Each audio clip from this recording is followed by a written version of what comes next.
యొక్క అధికారం కింద నుంచి దేవుని వైపు తిరగాలని, రెండోది ఏమనుకున్నాం, చీకటిలో నుంచి వెలుగులోకి అని చెప్పనుకున్నాం. సో ఈ రెండో అయిపోయిన తర్వాత అసలు పోరాటం ఇక్కడ మొదలవుతుంది. నా యందలి విశ్వాసం ద్వారా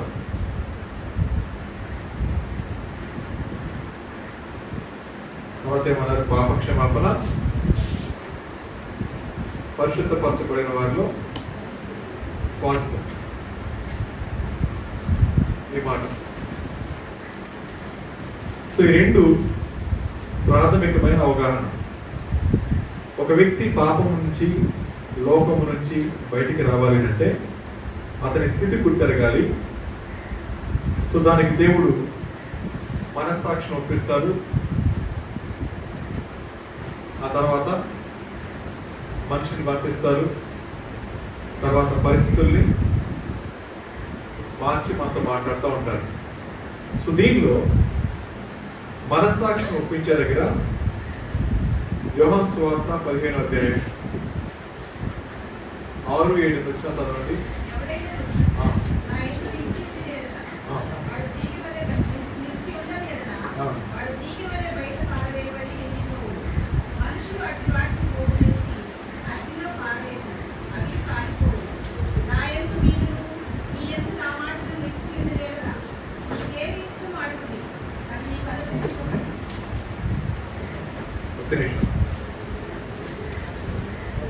యోహాను సువార్త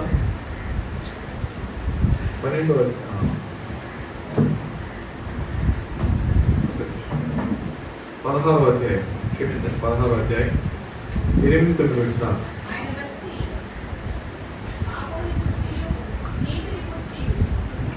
ఆయన వచ్చి పాపమును గురించి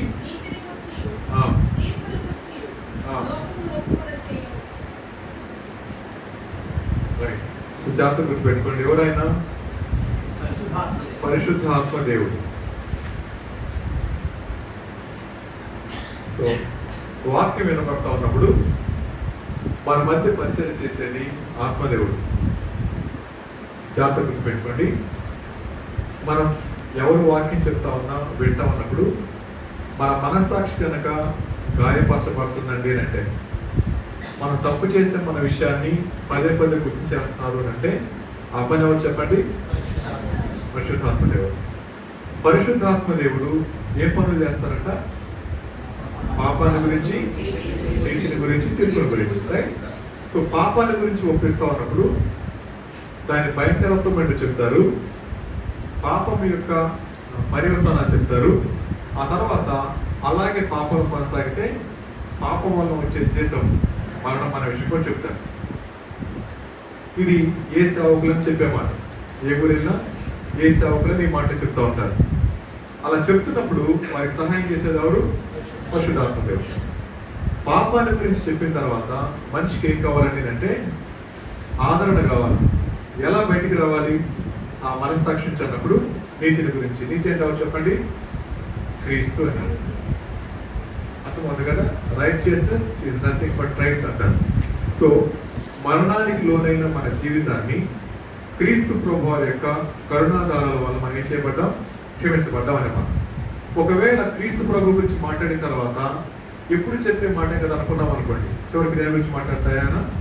జడ్జిమెంట్ గురించి మాట్లాడతాయి. ఈ తీర్పు ఎవరికి? క్రీస్తునందు విశ్వాసం ఉంచిన వారికి ఏం తెచ్చబడుతుంది? తీర్పు తెచ్చబడుతుంది. ఇది జనరల్గా ఎవరి పని అనుకున్నాం? పరిశుద్ధాత్మ దేవుని పని. సో ప్రపంచంలో ఏ ప్రాంతానికి వెళ్ళినా, ఎవరు బోధించినా ఇది యేసుక్రీస్తు ప్రభు వారు మనతో హెచ్చరించే మాట. ఆయన స్వయాన చెప్పిన మాటలు ఇది. ఈ మాటలు ఎవరు చెప్పినవి అంటే లేఖికుడు చెప్పినవి కాదు, లోకా గారు, మంత్రి గారు చెప్పినవి కాదు. ఎవరు చెప్పారు ఈ మాటలు? ఇవి స్వయాన యేసుక్రీస్తు ప్రభు వారే చెప్పిన మాటలు కాబట్టి చాలా సీరియస్గా తీసుకోవాలి. అలాగే వేరే వాళ్ళకి కాదని కాదు, ఇది తీసుకున్నాం. సో ఉదయం ఏమనుకున్నాం? చీకటిలో నుంచి వెలుగులోకి రావాలి. ఆ మాట చెప్పినటువంటి దేవుడే ఆత్మదేవుడు మనలో పాపం యొక్క పరిస్థితి చెప్పారు, నీతి గురించి చెప్పారు, తీర్పు గురించి చెప్పారు. సో చెప్పిన తర్వాత మనం కనుక లోబడకపోతే మనం అగౌరవపరుస్తూ ఉంది సేవకుని కాదు. అగౌరవపరుస్తున్న సేవకుని కాదు. రెండో మాట, మనం లోపడకపోతా ఉంది సేవకుని కాదు, స్వయాన దేవునికి. సో దేవుని యొక్క మాట ధిక్కరించిన వాడు, దేవుని మాటకు లోబడిన వాడు దీన్ని తప్పించుకోలేడు. అర్థమవుతుంది కదా. సో కాబట్టి ఏ సేవకులు మాట్లాడినా బైబిల్ వాక్యం మన చెవిలో పడుతున్నాడు అంటే మనం గుర్తుపెట్టుకోవాల్సింది, నేను చూపించేటటువంటి విధేయత కానీ అవిధేయత కానీ ఎవరికి విరోధంగా?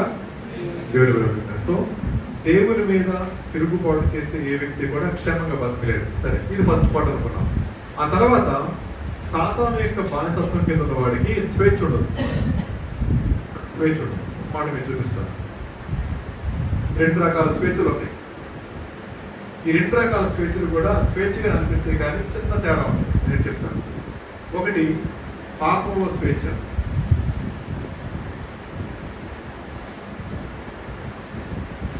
రెండోది పాపం నుండి స్వేచ్ఛ.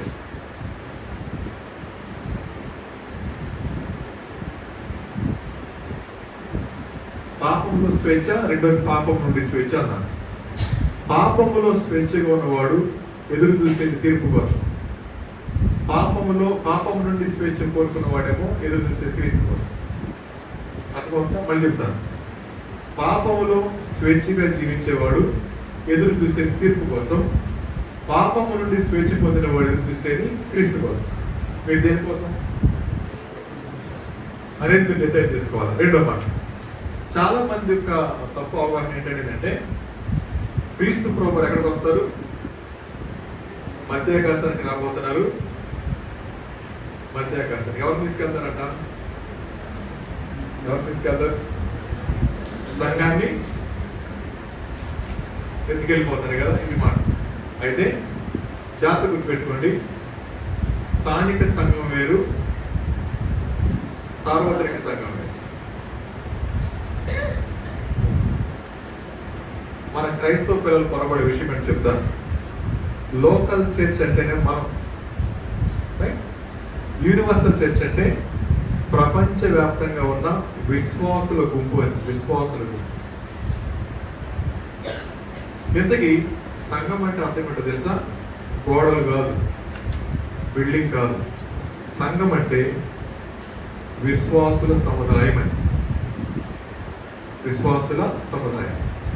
ఎవరైతే పాపాన్ని గురించి, నీతిని గురించి, తీర్పుల గురించి ఒప్పింపబడి క్రీస్తు ప్రభువుని అంగీకరించి సంఘంలో సభ్యులుగా చేర్చబడతారో వారిని ఏమంటామండి అంటే సార్వత్రిక సంఘ సభ్యులు అని చెప్పంటాం.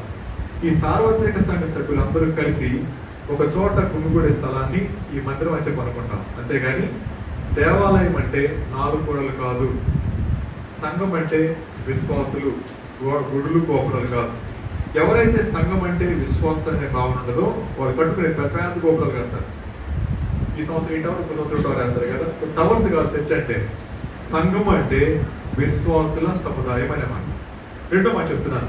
క్రీస్తు ప్రభు వారు మధ్యాకాశానికి రాబోతా ఉంది. రెండో రాకడలో కలుసుకునేది సార్వత్రిక సంఘంలోని విశ్వాసులు మాత్రమే. అంటే సార్వత్రిక సంఘంలో అవిశ్వాసులు ఉండరు, సార్వత్రిక సంఘంలో వ్యభిచారులు ఉండరు, సార్వత్రిక సంఘంలో అమ్మా నాన్న మాట విన్న వారు ఉండరు, సార్వత్రిక సంఘంలో అవిధేయులు ఉండరు, సార్వత్రిక సంఘంలో క్రైస్తవులు అనబడేవారు ఉండరు. క్రీస్తు ప్రభువుని అంగీకరించిన వారు మాత్రమే ఉంటారు. వారు పాపానికి దూరంగా జీవిస్తారు, క్రీస్తుకు దగ్గరగా జీవిస్తారు. ఇప్పుడు చెప్తున్నారు కదండి, సార్వత్రిక సంఘాన్ని కలుసుకోవడానికి ప్రభు వచ్చినప్పుడు స్థానిక సంఘంలో ఉన్న అందరూ లేపబడాల్సిన అవసరం లేదు, లేపబడదు కూడా. అన్నమాట మీకు అర్థమవుతుందా? స్థానిక సంఘంలో అంటే మీరు ఏ సంఘానికి అయితే వెళ్తా ఉన్నారో ఆ సంఘంలో ఉన్న వారందరూ కూడా పరలోకానికి రారు. ఒకవేళ మారు మనసు పొందకపోతే మీరు కూడా రారు. మీరు వాక్యం వినొచ్చు, పాటలు పాడవచ్చు, నాకు అలాగే వాక్యం చెప్పవచ్చు, ఇంకేమైనా చేయొచ్చు, కానీ మారు మనసు పాపక్షమాపణ లేకుండా ఏ వ్యక్తి కూడా నిత్య రాజ్యానికి వారసుడు కాదు. అందుకని గుర్తుపెట్టుకోండి, యేసు రాజుగా రాబోతున్న పాట పాడేటప్పుడు మనం గుర్తుపెట్టుకోవాల్సింది ఆయన రాబోతా ఉంది వీరి కోసం. ఎవరి కోసం? సార్వత్రిక సంఘం అంటే ప్రపంచ వ్యాప్తంగా ఏ మారుమూల ప్రాంతమైనా వాడు చదువుకున్నోడా లేనోడా లేకపోతే ఏలుముద్ద ఏదైనా సరే వాడు మారు మనసు పొందితే వాడిని తీసుకెళ్తాడు, కానీ చర్చికి వెళ్ళే వాళ్ళందరూ పోరు. అదొక మాట. రెండో మాట చెప్తాను, ఈ మాట అందరూ గుర్తుపెట్టుకోండి. విశ్వాసం అనేదంట టూత్ బ్రష్ లాంటిదంట. టూత్ బ్రష్ ఒక ఇంట్లో ఎన్ని బ్రష్లు ఉండాలి? 6 ఉంటే ఒకటి సరిపోదా? సరే, ఎన్ని రోజులు తొమ్ముకోవాలి? రోజుకోసారి తొమ్ముకోవాలి, వారానికి ఒకసారి తొమ్ముకోవాలి? సరే, ఇప్పుడు నా ప్రశ్న, మా అమ్మ మంచి ప్రార్థనా పరురాలండి, మంచి విశ్వాసం. కాబట్టి మేము చర్చికి వెళ్తాము, ప్రభు నమ్మకం అనుకోండి, వాళ్ళ ఇంట్లో ఎన్ని ప్రశ్నలు ఉన్నాయి? ఒక ప్రశ్న. అర్థమవుతుందా? ఈ ఒక్క ప్రశ్న ఉంటే ఆవిడ పళ్ళు శుభ్రపడతాయి, ఈ పళ్ళు శుభ్రపడతాయి. అర్థమవుతాయి కదా? సో ప్రతి వ్యక్తికి ఒక బ్రష్ కావాలి, ప్రతిరోజు యూజ్ చేయాలి. కానీ చాలా మంది ఏమనుకుంటారండి అంటే, ఒక బ్రష్ సరిపోతుంది, మా నాన్న విశ్వాసి, మా అమ్మ విశ్వాసి, మా అమ్మమ్మ విశ్వాసి చాలు, కాబట్టి వాళ్ళ ప్రార్థనలు మాకు కాపాడుతుంది. నో, ఎవరి విశ్వాసం వారిదే. దేవుడు వారి ప్రార్థనలు వాళ్ళకి అవకాశం కలిగించాలి మీటింగ్స్ ద్వారా. ఇలాంటి మీటింగ్స్ ద్వారా ప్రభు అవకాశం ఇచ్చినప్పుడు ఆ అవకాశాన్ని మనం యూజ్ చేసుకొని ప్రభు దగ్గరికి రావాలి. ఎవరి విశ్వాసం వారిదే. రైట్. రెండో మాట, పళ్ళు ఎలాగైతే రోజు తోముకుంటామో అలాగే విశ్వాసాన్ని కూడా రోజు ఎక్సర్సైజ్ చేయాల్సిందే. ఎవరు విశ్వాసాన్ని అనుదినం తమ జీవితాల్లో కార్యసాధన చేయలేరో వారు దేవుణ్ణి అనుసరించడం అనేది సాధ్యపడే విషయం కాదు. అర్థమవుతుంది కదా? ఈ రెండు మాటలు గుర్తుపెట్టుకోండి. విశ్వాసం ఎవరికి ఉండాలి? విశ్వాసం ఎవరికి ఉండాలి?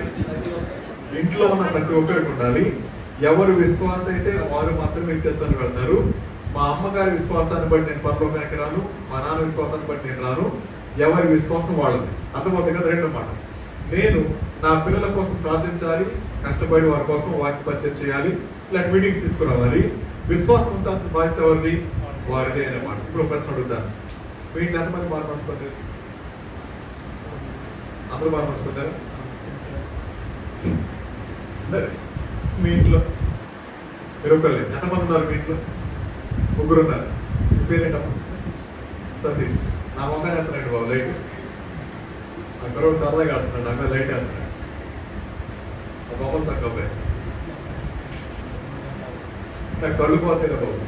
రెండో మాట, సరే, ఆ అబ్బాయి ఇంట్లో ఒకే విశ్వాసం, అంతే కదా? ఇద్దరు నరకానికి వెళ్ళే వాళ్ళ మధ్యలో సహవాసం చేస్తున్నాడు ఆయన. వాళ్ళ అమ్మగారు నాన్నగారు అనుకోండి, ఎవరు మార్మన్స్ పంపుతాడు? తమ్ముడు. అమ్మగారు తమ్ముడికి మార్మన్స్ లేదు, అంతే కదా? లేదు. ఈయన విశ్వాసం. ఈయన ప్రేమ అవ్వాలండి అంటే, నేను మారు మనసు పొందా, నా ఇంట్లో ఉన్న తల్లి నా తమ్ముడు మారు మనసు పొందకపోతే నరకానికి పోతాడు. ఇప్పుడు ఆ స్పృహ అనుకోండి, ఈయన ఎంత టైర్గా వస్తాడు చెప్పండి? ఎంత ప్రార్థన చేయాలా, ఎంత బాధ్యతగా జీవించాలా, ఎంత మాదిరిగా ఉండాలా? అంటే మందిరానికి వెళ్ళే ఈ బాబు కనుక మాదిరిగా లేకపోతే వాళ్ళ అమ్మ మారు మనసు పొందరు, వాళ్ళ తమ్ముడు మారు మనసు పొందరు. కాబట్టి ప్రాథమికంగా మారు మనసు పొందిన వారందరూ కూడా ఉండవలసిన విధంగా ఉండకపోతే పిల్లలు ఉండవలసిన విధంగా ఉండలేదు.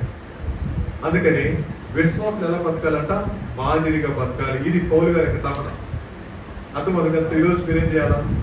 అమ్మని చూడగానే తమ్ముడు చూడగానే మీరు సరిపోతే ఎడబోతారు. నువ్వు ముందు పోయినా రేపోయినా వాళ్ళు అక్కడికి వెళ్తారు కదా? అలాంటి పరిస్థితుల్లో ఎంత సీరియస్గా ప్రార్థన చేయాలా అంటే బాధ్యత గుర్తు చేస్తాం, తప్పుగా అనుకోకండి. అర్థమైందమ్మా? సో ఆ తమ్ముడు లాంటి మీ అందరూ కూడా చెప్తున్నాను, మీరు విశ్వాసాలు అయి ఉండొచ్చు, మీ పిల్లలు కనుక మారు మనసు పొందకపోతే మీరు బతికి దండగా. మీరు బతకడం కంటే గోడకేసి కొట్టుకుని పరలోకం పోవడం మంచిది. ఎందుకు తెలుసా అండి? మీరు పెంచి పోషిస్తూ ఉంది నరకానికి వెళ్ళేవాడు, మీరు వండి పెడతా ఉంది నరకానికి వెళ్ళేవాడు, మీరు డబ్బులు ఇచ్చి ఖర్చు పెడతాం నరకానికి వెళ్ళేవాడు. కష్టపడి నరకానికి పిల్లల్ని పెంచి పోషించే తల్లిదండ్రుల్ని దౌర్భాగ్యులు అనాలా, దిక్కుమాలను అనాలా? మీరు చెప్పుకోండి, వేసిన దాని గురించి నేనేం మాట్లాడాను. మీ కళ్ళ ముందు మీ పిల్లలు మారు మనసు ఎవరికి తెలిస్తే మీ కంట కన్నీరు తప్ప నవ్వు రాకూడదు. ఎందుకు తెలుసా అండి? ఏ క్షణాన ఎవరు వెళ్ళిపోతారో తెలియదు. రెండు విషయాలు మీకు చెప్తాను. డిసెంబర్ 14వ తారీఖున వైజాగ్ వెళ్తున్నాను, కాలేజీలో పరిచయకి వెళ్తున్నాను. తాడేపల్లి దగ్గరికి వెళ్ళగానే నా కారు ముందు కారు వెళ్తుంది. ఆ కారు ఒక స్కూటర్ను కొట్టేసింది. కొట్టగా కింద పడిపోయాడు, కాలు ఏమి తిరిగిపోయి చచ్చిపోయాడు. అక్కడే ఆ కారు ముందు చచ్చిపోయాడు. కాసేపటికి ట్రాఫిక్ క్లియర్ చేసి వెళ్ళిపోతాం అన్నాను. చూశాను. చూడగానే ఎక్కడ పుట్టాడో తెలియదు, ఇక్కడ ఆగిపోయాడు. కాసేపట్లో వాళ్ళ భార్య వెళ్ళిపోతున్న మాట ఏంటి చెప్పండి? నీ భర్త లేడు అని. కాసేపటి వాళ్ళ పిల్లలు మాట ఏంటి చెప్పండి? మీ నాన్న లేడు అని మాట. ఆ 2 నిమిషాల వార్త వాళ్ళకి చేరేంత వరకు కూడా వాళ్ళు అనుకుంటారు మాకేమీ తక్కువ లేదు అనుకుంటారు.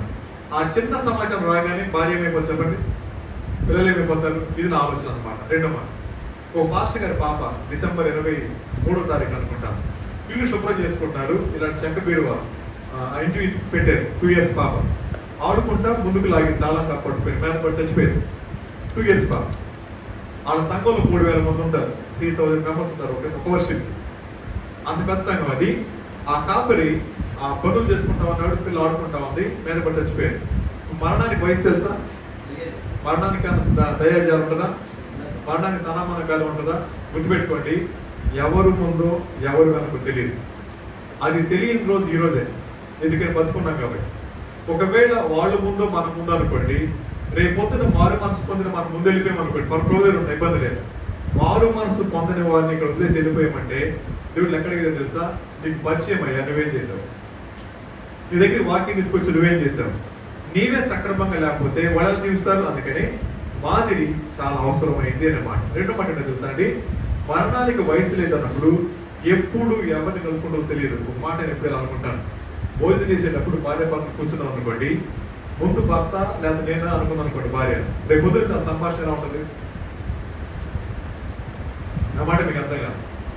భార్య భర్తలు భోజనం చేస్తున్నారు, విశ్వాసమైన భార్యలు అనుకోండి, ముందు నేనా నా భర్త, ఆ మాట వస్తే ఎలా ఉంటుంది చెప్పేటప్పుడు, కోపాలు ఉంటాయా, మాట్లాడుకోవడం మానేస్తారా, కక్షలు పెట్టుకుంటారా, ఏం పెట్టుకోరు కదా.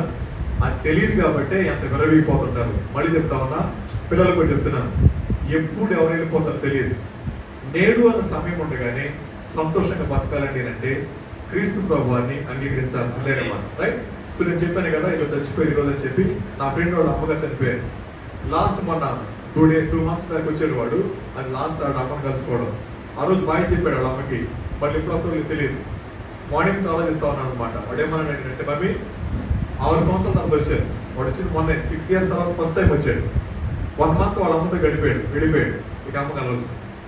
లాస్ట్గా వాళ్ళ అమ్మ వాడికి పచ్చలు పెట్టి పంపింది, కొడుకుట్టు పెట్టింది, మామిడికాయలు కోసి పెట్టింది, అన్ని తినిపించింది, బాగా చూసుకుంది. కానీ నెక్స్ట్ టర్న్లో వాడు అమ్మలేదు. జీవితంలో అమ్మ వస్తుందా, మళ్ళీ అమ్మాయి కలుసు కానీ అమ్మ వస్తుందా? ప్రశ్న ఏంటి చెప్పండి, ఎంత సంపాదించుకొని ఎంత ఖర్చు పెట్టుకుని ఎంత చక్కగా జీవిస్తా, అమ్మ లేకపోతే? మళ్ళీ చెప్తా ఉన్నా, మరణం ఎవరికి మిత్రుడు కాదు, ఎవరికి శత్రువు కాదు. ఇలాంటి అన్సర్టనిటీ ఈ దినాల్లో మనకు కనపడుతూ ఉన్నప్పుడు దేవుని కనుక అంగీకరించకపోతే నష్టపోయేది మనమే. కాబట్టి ఇక్కడ మనం గుర్తుపెట్టుకోవాల్సింది, ఎవరైతే విశ్వాసులు అని అనుకుంటారో ఎవరి విశ్వాసం వారిదే. నేను మారు మనసు పొందితే నేనే, నా పిల్లలు మారు మనసు పొందితే వాళ్ళే. వాళ్ళకి సపరేట్, నాకు సపరేట్. కాబట్టి కుటుంబంగా పరలోకంలో కనపడదు, కలుసుకుంటారేమో కానీ పరలోకంలో కనపడదు కదా. మా నాన్నగారు పాస్టర్ గారు అందరూ ఉండడం కుదరదు. నాకు చెల్లెని చెప్పి చాలా నేను చెప్పి చెప్పండి, మేము కూడా భక్తిలో అలవాటుగా పెరిగాం, కానీ దేవుడు మాకు అవసరమయ్యాడు. ఆ దినాన్ని అవసరమయ్యాడు కాబట్టి ఇంకా నమ్ముకున్నాము, కానీ పోవన్నాం. అంతే చెప్పింది కదా, అంతే చెప్పింది కదా. ఏమని చెప్తుంది, అలవాటు ఏం చిన్నప్పుడు దాకా 5వ తరగతి అల్లరు దాన్ని, కానీ తర్వాత దేవుడు నాతో మాట్లాడాడు, దేవుడు నా జీవితం అప్పగించుకున్నాను. కానీ మా నాన్నకి అప్పగించానంట లేదు, ఎవరి విశ్వాసం వాడదే. ఇప్పుడు ఆ కుటుంబం ఇచ్చే సాక్ష్యం ఏం చెప్పండి. అన్నయ్య చెప్పాడు చివరికి, నా బిడ్డలు 3 మారు మనసు పొందాడు, నేను సేవకుడి, నా భార్య సేవకురాలు. కాబట్టి ఆ కుటుంబం పరలోకం ఉంటారు. పిల్లలకి ఇచ్చే ఆస్తి ఏంటో తెలుసా అండి, రక్షణ తప్ప ఏమి. రక్షణ లేని పిల్లాడు కలెక్టర్ అయినా, అమెరికా అయినా, ఆస్ట్రేలియా అయినా, ఇంకో చోటకి పోయినా వాడికి ప్రభు తెలియకపోతే వాడి అంతం నరకమే, వాడి అంతం నరకమే. కాబట్టి గుర్తుపెట్టుకున్నాం. సరే, ఎక్కువ చేయండి. విశ్వాసం ఎవరిది వాళ్ళది. దేవుడు అందరితో మాట్లాడతాడు. సో మాట్లాడిన తర్వాత పాపములో స్వేచ్ఛగా ఉండేవాడికి ప్రభు మాట ఇష్టం ఉండవు. కాబట్టి వీళ్ళు కనబడి లక్షణాలు అని చెప్తారు. లోన్లీనెస్ కానీ, ఒంటరితనం కానీ, అపరాధ భావం కానీ, ఆ తర్వాత దాని అంటారు డిప్రెషన్ కానీ, తర్వాత ఫియర్ కానీ, ఆ తర్వాత అన్సర్టనిటీ, అనిశ్చితి కానీ, ఇలాంటి లక్షణాలు కనబడతాయి అనుకోండి, వాడు ఎక్కడ ఉన్నాడు చెప్పండి, స్వేచ్ఛగా, పాపంలో స్వేచ్ఛగా. పాపములో స్వేచ్ఛగా ఉన్నవాడికి ఒంటరితనం ఉంటుంది. పాపములో స్వేచ్ఛగా ఉన్నవాడు అపరాధ భావం ఉండి వెళ్తాడు. పాపములో స్వేచ్ఛగా ఉన్నవాడు మోసం చేస్తాడు, డిప్రెషన్కి వెళ్తాడు. పాపంలో స్వేచ్ఛగా ఉన్నవాడు భయాలు ఉండి వెళ్తాడు. పాపంలో స్వేచ్ఛ ఉన్నవాడికి అనిశ్చితి ఉంటుంది, నిశ్చయంగా బతకలేడు. 3వది, ప్రతి క్షణం కూడా వాడికి భయాలు వెంటాడుతూ ఉంటాయి. ఇలాంటి పరిస్థితి కనుక మీలో ఉంటే మీరు ఎక్కడున్నారు చెప్పండి, స్వేచ్ఛగా పాపంలో ఉంటుంది. అయితే పాపం నుండి స్వేచ్ఛగా ఉన్నవాడికి ఏమంటుంది తెలుసా అండి, జాయ్ ఉంటుంది. డబ్బులు ఉండవు కానీ జాయ్ ఉంటుంది. రెండమ్మ ఎష్యూరెన్స్ ఉంటుంది, ఎష్యూరెన్స్ ఉంటుంది కదా. ఆ తర్వాత రిలేషన్ ఉంటుంది, దేవునితో రిలేషన్ ఉంటుంది. ఎప్పుడు చచ్చిపోయినా పరలోకంలో ఎటర్నిటీ. మీరు పాపంలో స్వేచ్ఛగా ఉన్నారో పాపంలో స్వేచ్ఛకున్నారో మీరు డిసైడ్ చేసుకోవాలి. ఇప్పుడు చెప్పండి, వీటిలో కనపడుతున్నాయి మీకు, ఇంట్లో కనపడుతున్నాయి అనేది జాయ్ అన్నారు కదా. ఏంటంటే హ్యాపీనెస్ ఉంటుంది. హ్యాపీనెస్ ఉండేదేమో పాపంలో స్వేచ్ఛకున్న వాళ్ళకి, జాయ్ ఉండేదేమో పాపం నుండి స్వేచ్ఛకున్న వాళ్ళకి. ఎంతకి హ్యాపీనెస్ కి జాయ్ సంబంధం చెప్పండి, తేడా చెప్పండి. Happiness depends upon the happiness. సంభవాల మీద ఆధారపడినప్పుడు వచ్చేదాన్ని ఆనందం అంటాం. దేవునితో ఉన్న సంబంధాన్ని బట్టి వచ్చేదాన్ని సంతోషం అంటాం. ఈరోజు నాకు కారు ఉంది, కారు పోతే అది నడిచేయాలనుకుంటాను, ఇది హ్యాపీనెస్, రైట్? కారు ఉన్నా లేకపోయినా, కాళ్ళు ఉన్నాయి అనుకుంటే అర్థమైందా? కారు ఉన్నా లేకపోయినా కాళ్ళు నడిచి వెళ్తానంటే అది సంతోషం కదా, అలాగనమాట, రైట్? సో రెండోది, ఈ రోజు ఆరోగ్యం ఉంది, రేపు ఆరోగ్యం పోతే, ఆరోగ్యం ఉన్నా లేకపోయినా ప్రభు నాతో ఉన్నాడు, ఇది కదా మూడోది. నా తర్వాత ఈ రోజు నా డిప్రెషన్ ఉంది, ఎందుకు నేను చింతపడాలా? ప్రభు నాతో ఉన్నాడు కదా, చింత ఎవరి మీద ఏమన్నాడు?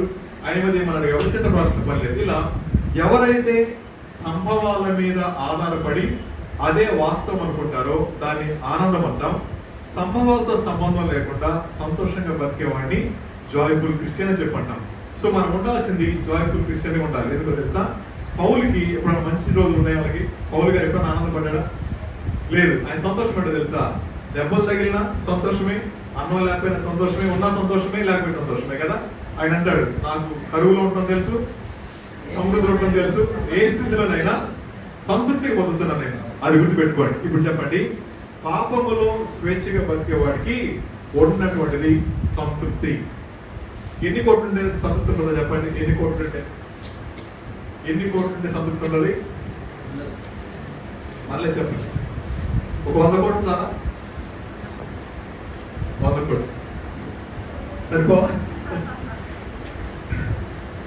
100 కోట్లు. ఒక మాట చెప్తాను, ₹1,00,000 పైన కనుక మన దగ్గర డబ్బులుంటే ఆ ఇంట్లో ఆ ధనవంతులు ఒక పూట అన్నం తింటారు. అది కూడా భయం తింటారు. ₹100 డబ్బులు అనుకోండి, ఆ 4 పూటలు తింటారు, నవ్వుతో తింటారు, హ్యాపీగా ఉంటారు. కావాలంటే ఎక్కడన్నా చూసుకొని పోయి. ₹1,00,000 పైన ఉంటే వాళ్ళు తిండి కూడా లెక్క పెట్టుకుని తింటారు.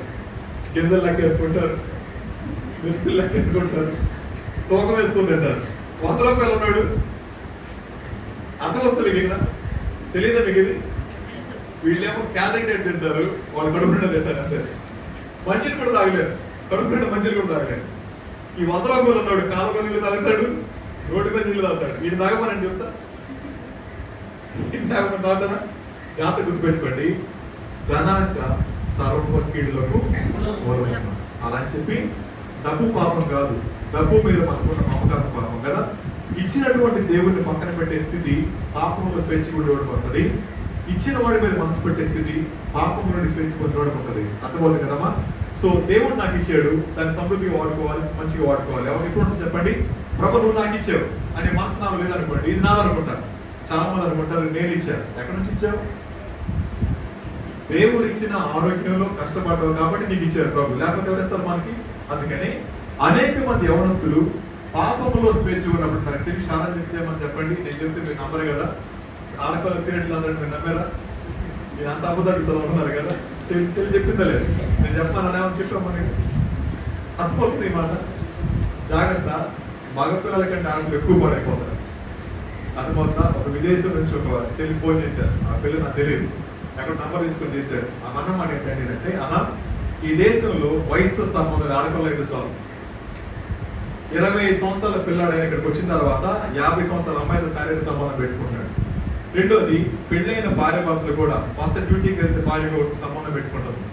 డబ్బు ఉంటే చాలు, సుఖం కోసం వెతకట్లేదన్న. ఇక్కడ నైతిక విలువలు పాడైపోయి నేను చెప్తున్నా బాబా, చెప్పడం మాత్రమే కాదు. ఒక ఆయన డ్యూటీ చేస్తాడంట, ఈ రోజు ఆవిడ పని చేసుకుని ఉంటారు, ఆ పక్కన ఆవిడ పని చేస్తుంటది. ఆ వ్యక్తి వచ్చి 50 సంవత్సరాల వ్యక్తి వచ్చి ఈ అమ్మాయి ఇలా కొట్టి, ఇక్కడ తప్పు కాదు కదా ఈ దేశంలో పాపం చేయడం, సార్ బాత్రూంలోకి వస్తా పాపం చేసిపోతాం అన్నాడు. పబ్లిక్ పక్కన రోజులు అలా ఆవిడ ఉంది. అర్థమవుతుంది మాట. వాళ్ళ దగ్గర డబ్బు ఉన్నాయి కానీ వాళ్ళు ఎక్కడ స్వేచ్ఛకున్నారు చెప్పండి? పాపములో స్వేచ్ఛకున్నారు, పాపము నుండి స్వేచ్ఛ పొందలేదు. ఎవరైతే పాపములో స్వేచ్ఛగా ఉంటారో వారికి చివరికి మిగిలేది భయం మాత్రమే. అందుకని గుర్తుపెట్టుకోండి, ఇక్కడ 2 విషయాలు మీకు జ్ఞాపకం చేస్తూ ఉంటారు. ఏంటంటే తిమోతితో మాట్లాడుతున్నప్పుడు ఆయన మాట్లాడేది ఫియర్, రైట్? సో రెండోది గిల్ట్. ఇందాక జెర్మియా ప్రార్థన చేస్తూ ఆయన ప్రారంభం గురించి చెప్పేశారు. లుస్త్రా ఇకోనియ దగ్గర మొదలు పెట్టారు, వాళ్ళ అమ్మ నాన్న గురించి చెప్పారు, ఎన్ని అడ్రస్ ఇస్తారు కదా మీకు ప్రాంతంలో. ఆ అడ్రస్లో ఏముంటుందండి అంటే ఆయన స్వతహాగానే భయస్తు ఎవరు? తిమోతి. వయస్సులైన తిమోతిని బలపరుస్తూ ఈయన మాట్లాడే తెలుసా? మొదట నువ్వు ఎలా ఉండాలన్నాడు? మాదిరిగా ఉండాలని చెప్పన్నాడు. ఆ మాదిరి అనే దానికి ఎక్కడికి వచ్చాం మనం? దేవుడు ఏదైతే పౌలు గారితో చెప్పాడో ఆ పౌలు గారికి చెప్పిన మాటలు ఎక్స్ప్లెయిన్ చేసుకున్నాం. ఇప్పుడు ఎక్కడ రాబోతున్నాం అంటే నా యందరి విశ్వాసము ద్వారా అనే మాట కదా థర్డ్ పాయింట్. ఎందుకని దేవుడు నా యందరి అనే మాట అన్నాడు? ఎందుకని నా యందరి అన్నాడు చెప్పండి? ఒకవేళ నా తీసేస్తే ఏమైంది? విశ్వాసం ద్వారా అంటే సరిపోయింది కదా. అర్థమైందా మీ మాట? కొంచెం జాగ్రత్త ఏంటంటే, ఒకటి చీకటి నుంచి వెలుగులోకి రావాలి, సాతాను అధికారం దేవుని తిరగాలి. మూడవదిగా నా యందలి విశ్వాసం అనే మాట ప్రభు ఎందుకు స్పష్టంగా చెప్పారంటే విశ్వాసంలో తేడా కొట్టే ప్రమాదాలు ఉన్నాయి. నా యందలి అంటే దేవునికి వేరుగా దేని యందు మన నమ్మిక వచ్చిన పాపం. సో మనిషి దేవుని యందు విశ్వాసం వచ్చినప్పుడు వాడు విశ్వాసం వచ్చే దేని మీద? డబ్బు మీద, తెలివితేటల మీద, సంబంధాల మీద, ఎక్సెట్రా ఎక్సెట్రా. అందుకని దేవుడు స్పష్టంగా మాట్లాడింది నా యందలి విశ్వాసం ద్వారా ఏం చేయాలంట? మొట్టమొదట పాపక్షమాపణ.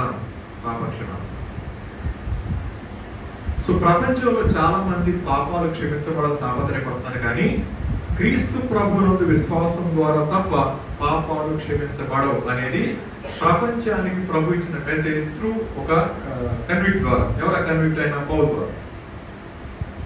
ఈ సమాచారం అప్పటి నుంచి ఎప్పటిదాకా వస్తూనే ఉంది, కానీ ఇప్పటికి కూడా చాలా మంది ఏమంటారంటే నేను ఉపవాసం ప్రార్థన చేసుకున్నా, నా పాపాలు పోవు. ఎవరైతే పశ్చాత్తాపడతారో, పశ్చాత్తాపం ఏంటి చెప్పండి? రెండు విషయాలు మీకు జ్ఞాపకం చేస్తాను. సో చాలాసార్లు మనకి త్వరగా చెప్పేసుకుంటూ వెళ్ళిపోతాం, కానీ మనకు అర్థం కాని విషయాలు నేను చెప్తాను. ఒకటి ఏంటంటే రిపెంటెన్స్ ఒకటి, రెండోది రిమోర్స్ ఒకటి.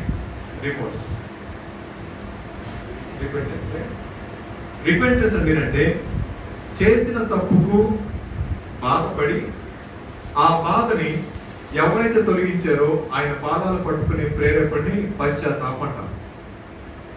చేసిన తప్పుకు బాధపడి ఆ బాధ నుంచి తొలగించడానికి ఎవరైతే నా మధ్యలో ఉన్నారో ఆయన పాదాల మీద పడ్డాన్ని రిపెంటెన్స్ అంటాం. రిమోర్స్ అంటే ఏంటో తెలుసా అండి? తాను చేసిన పాపానికి తనకు తాను శిక్ష వేసుకోవడం రిమోర్స్ అంటే. అర్థమవుతుంది కదా? తను పాపం చేశాడు, దానికి పశ్చాత్తాపం ఏం చేస్తాడు? తను పనిష్ చేసుకుంటాడు. ఈ రిమోర్స్ ఉన్న వాళ్ళు ఎక్కువ సూసైడ్ చేసుకుంటారు.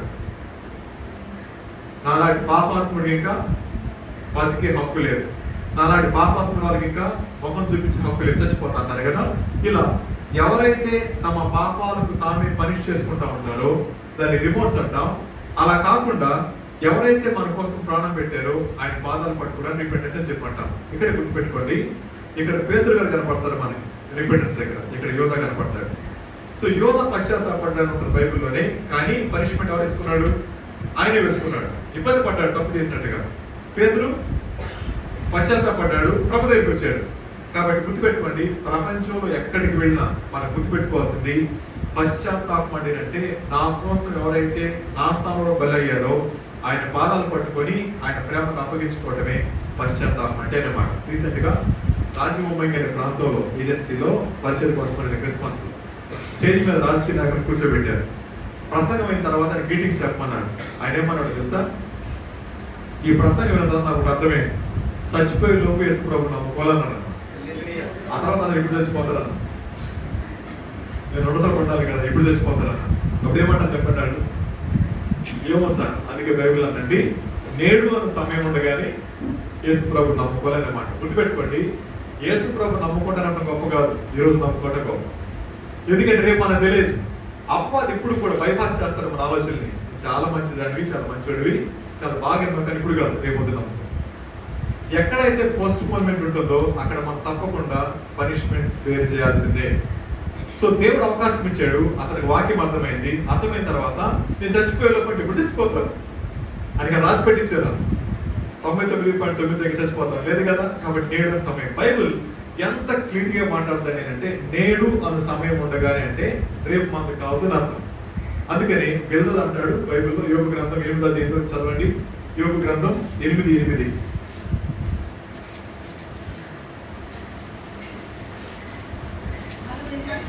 మనము నిన్నటి వాళ్ళమే, మనకేం తెలియదు. ఇలాగంట ఇంత ఇంజనీర్ గారు ఎవరంటే ఇంత సాక్షి చెప్పిన గారు మీరా సార్, మీకేమైనా తెలుసా నా గురించి? మీ వర్క్ గురించి మీకు తెలుసా? ఆయన అన్నారు కదా తెలియదని చెప్పుకుంటారు. ఆయన బ్యాంక్ మేనేజర్ గారు మీరు అమ్మా, మీకు అన్నీ తెలుసు. ఎవరమ్మా బ్యాంక్ మేనేజర్ గారు? మీకు అన్నీ తెలుసమ్మా? బ్యాంకింగ్లో అన్నీ తెలుసా? అట్లానకండి రైట్. సో మనం ఉన్న ప్రొఫెషన్ లో మనకు అన్ని తెలుసు అనుకుంటాం వాస్తవానికి, కానీ ఇక్కడ పిల్లలు అంటున్నాడు మనకేమీ తెలియదు అనమాట. మనిషి యాక్సెప్ట్ చేయలేదు నీకేమీ తెలియదు అసలు ఒప్పుకోండి. పిల్లలు అడగండి నీకేం తెలియదు అంటే ఏమంటాడు? పిల్లాడిని నీకేం తెలియదు అని అంటే ఏమంటాడు? నోరమే ఇచ్చిందాడు, నీకేం తెలియదు, నాకు అన్ని తెలుసు. సెల్ ఫోన్ కింద బిగేస్తాడు, పగలు కొట్టేస్తాడు, అన్ని బిగిస్తాడు కదా. ఏమీ తెలియదు అనమాట. అప్పుడు ఒప్పుకోరు. బైబిల్ అంటుంది నీకేం తెలియదు అనమాట. బైబిల్ కరెక్టా మీరు కరెక్టా? ఇప్పుడు మీకేం తెలుసా? ఆ తర్వాత అంటాడు ఆయన నీకేమీ తెలియదు, మన ఎవరు అంటారు? నిన్నటి వాళ్ళమే. నిన్నటి వాళ్ళం అండి అంటే ఈ రోజు ఇంకా గడిచిపోవడానికి ఎంత టైం ఉంది చెప్పండి? 12 అవడానికి ఎంత టైం ఉంది? నైట్ 12 o'clock అవడానికి ఎంత సమయం ఉంది? ఇంకా ఈ 8.5 hours లో ఎప్పుడైనా చచ్చిపోవచ్చు. చచ్చిపోవడానికి గంటలు పట్టదు. పావు గంట ఇప్పుడు, పావు గంట రేపు చచ్చిపోతారు సార్, సడన్ చచ్చిపోతారు కదా. సో పిల్లలు అన్నమాట ఏంటో తెలుసా? యోగు మనం నిన్నటి వాళ్ళమే అంటే రేపు 12 దాటితే చెప్పలేము, అప్పటిదాకా నిన్నటి వాళ్ళమే. 12 దాటితే మళ్ళీ నిన్నటి వాళ్ళం. ఎందుకని? ముందు ఇంకా 12 hours ఏదో తెలియదు కాబట్టి. అనిశ్చిత ఎవరికి ఉంటుందో తెలుసా? వీళ్ళకి నిశ్చిత ఎవరికి ఉంటుంది చెప్పండి? బ్రతుకుంటే క్రీస్తే చావు అయితే లాభం. ఎవరు చెప్తారు? వాళ్ళు చెప్తారు. ఇప్పుడు చెప్పండి, బ్రతుకుంటే క్రీస్తే చావు అయితే లాభం. ఎవరు చెప్తారు? మీరు చెప్పగలరు అన్నమాట. మీరు చావు అయితే లాభం అంటే వెంటనే ప్రభు తీసుకెళ్ళిపోతారు. ప్రార్థన చేద్దాం చెప్పండి, ఎంతమంది చెప్తారు? అర్థమవుతుందా? ఎంత కాలం బతికినా ఒకరోజు చావాల్సిందే, ఒకరోజు చావాల్సిందే. అయితే ఆ పరిస్థితుల్లో ప్రభు చెప్పిన మాట, చనిపోయినప్పుడు మీరు 2 పనులు చేయాలి. ఒకటి, పరిశుద్ధపరచబడిన వాళ్ళు స్వాస్థ్యం పొందాలి, పాపక్షమాపణ పొందాలి. ఆ 2 మాటలు చెప్పిన తర్వాత ఒక అద్భుతమైన విషయం చెప్పాడు. తిమోతికి రాసిన 2వ పత్రిక 3వ అధ్యాయం.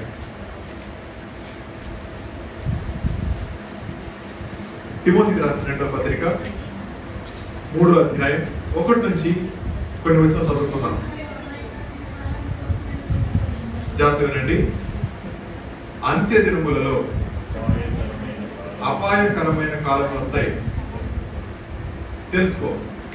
ఎలాగనగా అని చెప్పి మనుష్యులు స్వార్థ ప్రియులు, ధనాపేక్షులు, అన్నిటికీ తల్లి లేదా తండ్రి ఎవరో తెలుసా అండి? సెల్ఫ్. మనుషులు స్వార్థ ప్రియులు అన్నమాట. ఈ రోజుల్లో సెల్ఫీ కల్చర్ గురించి చెప్పాల్సిన పని లేదు. నువ్వు సెల్ఫీ తీసుకుని ప్రతిసారి గుర్తు రావాలా? సెల్ఫీ తీసుకుని గుర్తు రావాలి. మన ముందే అంత్య దినాలు ఈ అపాయకరమైన కాలాలన్నమాట. అంత్య దినాల్లో అపాయకరమైన కాలాలు వచ్చినప్పుడు మనిషి సెల్ఫీ తీసుకుంటాడు. అందుకని చచ్చిపోయిన దగ్గర సెల్ఫీ తీసుకుంటారు, పుట్టగానే సెల్ఫీ తీసుకుంటారు, యాక్సిడెంట్ కొట్టుకుంటే సెల్ఫీ తీసుకుంటారు. ఎందుకని? సో మనుషులు స్వాతంత్ర్యం కదా. మోసేటప్పుడు మోసేవాడు నన్ను కూడా మోస్తాను అనుకుంటే అంత భయపడతాడు. అందుకని తాగుబోట్లు మోస్తారు జనాలు, పల్లెటూరు. గుంట తీసేవాడు తాగితే తప్ప గుంట తీయలేడు. ఎందుకని? రేపు అటు గుంట తీసేది కూడా ఉంటారని. గుర్తుపెట్టుకోండి, మనిషి ఎంత స్వార్థపడు అంటే నేను జీవిస్తా ఉంది ఎండ్ డేస్ అనే విషయం అర్థం కావట్లేదు. ఆ దినాన పౌలు గారు తిమోతికి చెప్పినప్పుడు ఎండ్ డేస్ అంటే వేదాంతలు ఏమంటారంటే క్రీస్తు ప్రభు వారి యొక్క మధ్యాకాశాన్ని వెళ్ళిపోవడం, అంటే పునరుద్ధానం తర్వాత నుంచి ఆయన రాకడ వరకు టైంని అంత్యకాలం అంటారు వేదాంతులు. ఆయన తిరిగి లేచారు, తిరిగి రాబోతా ఉన్నారు. ఈ మధ్యలో ఉన్న టైం ఏమంటారంటే అంత్య దినాలని చెప్పంటారు. కాసేపు అది పక్కన పెట్టాడు. మనం ఏం చేద్దామండి అంటే ఆ క్యారెక్టరిస్టిక్స్ ఇచ్చాడు కదా, లక్షణాలు. ఈ లక్షణాలు మీకు కనబడినప్పుడు తిమోతి జాగ్రత్తగా ఉన్నాడు కదా.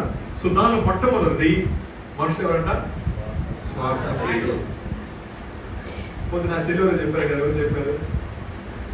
సెల్ఫీ గురించి అన్నారు కదా, నవ్వుతా దిగుతారు కదమ్మా. సరే, ఈ రోజు నుంచి మీరు సెల్ఫీలు ఎలా పెట్టాలంటే పొద్దున్నే పళ్ళు తోముకునేటప్పుడు, ఇల్లు ఉడిసేటప్పుడు, మీరైతే నీళ్లు పోసేటప్పుడు, అర్థమవుతున్నా బట్టలు దిగేటప్పుడు పెట్టండి.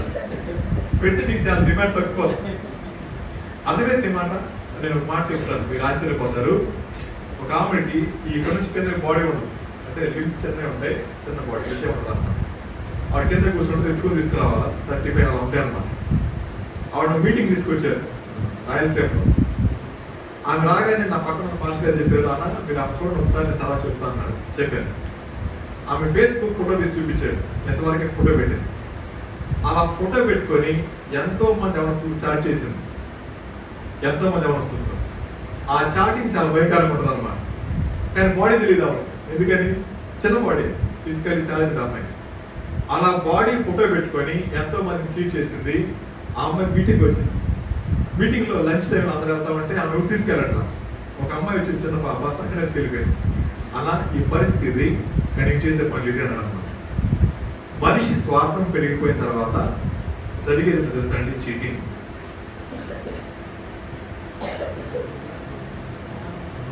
రెండు విషయాలు చెప్తాను ఇక్కడ. 8th క్లాస్ పాప ఇన్స్టాగ్రామ్ లో యూపీ అబ్బాయి అమ్మాయి పరిచయం అయ్యాడు, యూపీ ఉత్తరప్రదేశ్ అబ్బాయి. వాడిని వెతుక్కుంటా యూపీ వెళ్ళిపోయింది. యూపీ వెళ్ళిపోతే యూపీ పోలీసులు దొరికింది, ఇక్కడ దొరకలా. అలా దొరుకుంటే ఆ అమ్మాయిని సేల్ చేసేవాడు వేసే ప్రహాలి. ఆ పాప తీసుకొచ్చి కూర్చోబెట్టిన తర్వాత ఆ అమ్మాయి 8th క్లాస్ అయితే అబౌవ్ డిగ్రీ వాడిని ప్రేమిస్తున్న అమ్మాయి కూర్చొని ఆపలేకపోతున్నారు.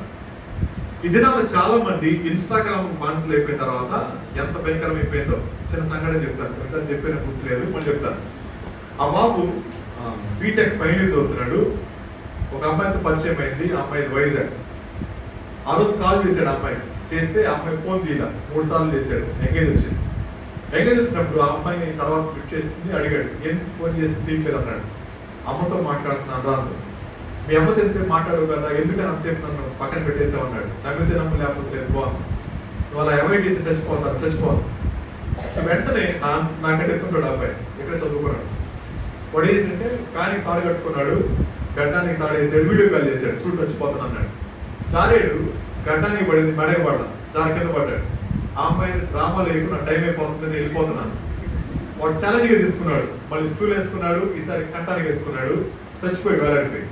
చనిపోయిన తర్వాత ఈవినింగ్ కి ఫ్రెండ్స్ వచ్చారు, కాలేజీలో వచ్చారు, ఇంటికి కూడా ఇంటిమేషన్ ఇచ్చారు. వాళ్ళ అమ్మ నాన్న చెప్పిన ప్రశ్న తెలుసా అండి, సార్ ఒకటే కొడుకు సార్, వాడి పోస్ట్ మార్టం చేయొద్దండి ప్లీజ్, వాడి బాడీ మనకి చేయండి, కార్లో కూర్చోబెట్టి ఇంటికి తీసుకెళ్ళి బరియల్ చేసుకుంటాం, ఎవరి మీద కేసు పెట్టమని అన్నారు. పోలీసు వాళ్ళు అన్నారు కుదరదండి, పోస్ట్ మార్టం చేయాల్సి పోసేసారు. వాళ్ళ అమ్మని మాట తెలుసా అండి, ఏం తక్కువైందని నువ్వు అలా చేసుకున్నావు. ఆ అమ్మాయి కాదండి, ఇంకెవరు అమ్మాయి లేదా, ఎందుకు అలా చేసావు? ఒక మాట మనం చెప్పుకుంటే చాలుగా, మేము చూసుకునే వాళ్ళం కదా, ఎందుకు అలా చేసావు? ఏడ్స్ వస్తాడు. గుర్తుపెట్టుకోండి, సెల్ఫ్ ఎక్కువైపోయిన తర్వాత సెల్ ఫోన్కి బానిసలు అవుతాడు. సెల్ ఫోన్కి బానిస అయితే వాడి జీవితాలు కూడా మూసేసి చూసేస్తారు. ఎంతమంది ఎవరస్తులు వాళ్ళతో గంటలు ఫోన్లు మాట చచ్చిపోతారు. వాడిని కన్విన్స్ చేయలేక, వాళ్ళు తిరిగి పడి తీసుకురాలేక కన్విన్స్ చేస్తా ఉన్నాము. గుర్తుపెట్టుకోండి, చాలా మంది పిల్లలు సెల్ఫ్ కి బానిసలు అయిన తర్వాత వాళ్ళు మిగిలి తెలుసా అండి, సెల్ ఫోన్ కి బానిసలుగానే.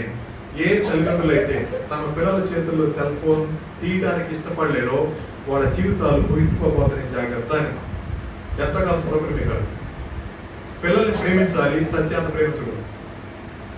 వాళ్ళని సత్యాన్ని ప్రేమించకూడదు. మళ్ళీ చెప్తున్నాను, ఈ రోజున పిల్లలకి నో చెప్పలేకపోతే రేపు చచ్చిపోతే ఏడ్చిన ఉపయోగం లేదు. వాళ్ళ అమ్మది అంటుంది, నా పిల్లడికి నో చెప్పలేకపోయా, అడిగిన దాన్ని ఇచ్చేది, కానీ వాడు చావు దగ్గర మాత్రం నేనేం చేయలేకపోయా. జరిగిన సంఘటన అర్థమవుతుంది కదా. ఇప్పుడు చెప్పండి, మీ చేతిలో ఎక్కువ కాలం పాటు సెల్ ఫోన్ ఉంటుందా, లేకపోతే బైబిల్ ఉంటుందా? బైబిల్లో సెల్ ఫోన్ అనమాట, సెల్ ఫోన్లో బైబిల్ అనమాట. రైట్. ఇంకో మాట చెప్తాను, మీరు చూసే ఇన్స్టా కానీ మీరు చేసే చాటింగ్ కానీ ఏమాత్రం ప్రయత్నకరం ఉందా? అది పోతున్నాను కదా. సమయం విలువైందా, సెల్ ఫోన్ విలువైందని మీరేమన్నారు? సమయం విలువైంది అన్నప్పుడు ఈ రోజు నుంచి కనుక 1 hour స్క్రీన్ టైం తప్ప దానికంటే ఎక్కువ యూజ్ చేశారు అనుకోండి, మీ అంత దరిద్రులు ఇంకోరు లేదు. మీరు బతకడం కంటే బాబులో చూసి చచ్చిపోవడం లేదు కప్పల్లో. 1 hour స్క్రీన్ టైం మ్యాక్సిమం. అది వద్దనట్లా 1 hour. ఆ 1 hour లో కూడా మీ ఆరోగ్యానికి ఉపయోగపడేది, మీ ఆత్మీయతకు ఉపయోగపడేది మాత్రమే చూస్ చేసుకోండి, మిగిలిన అవసరం. అర్థమవుతుంది కదా.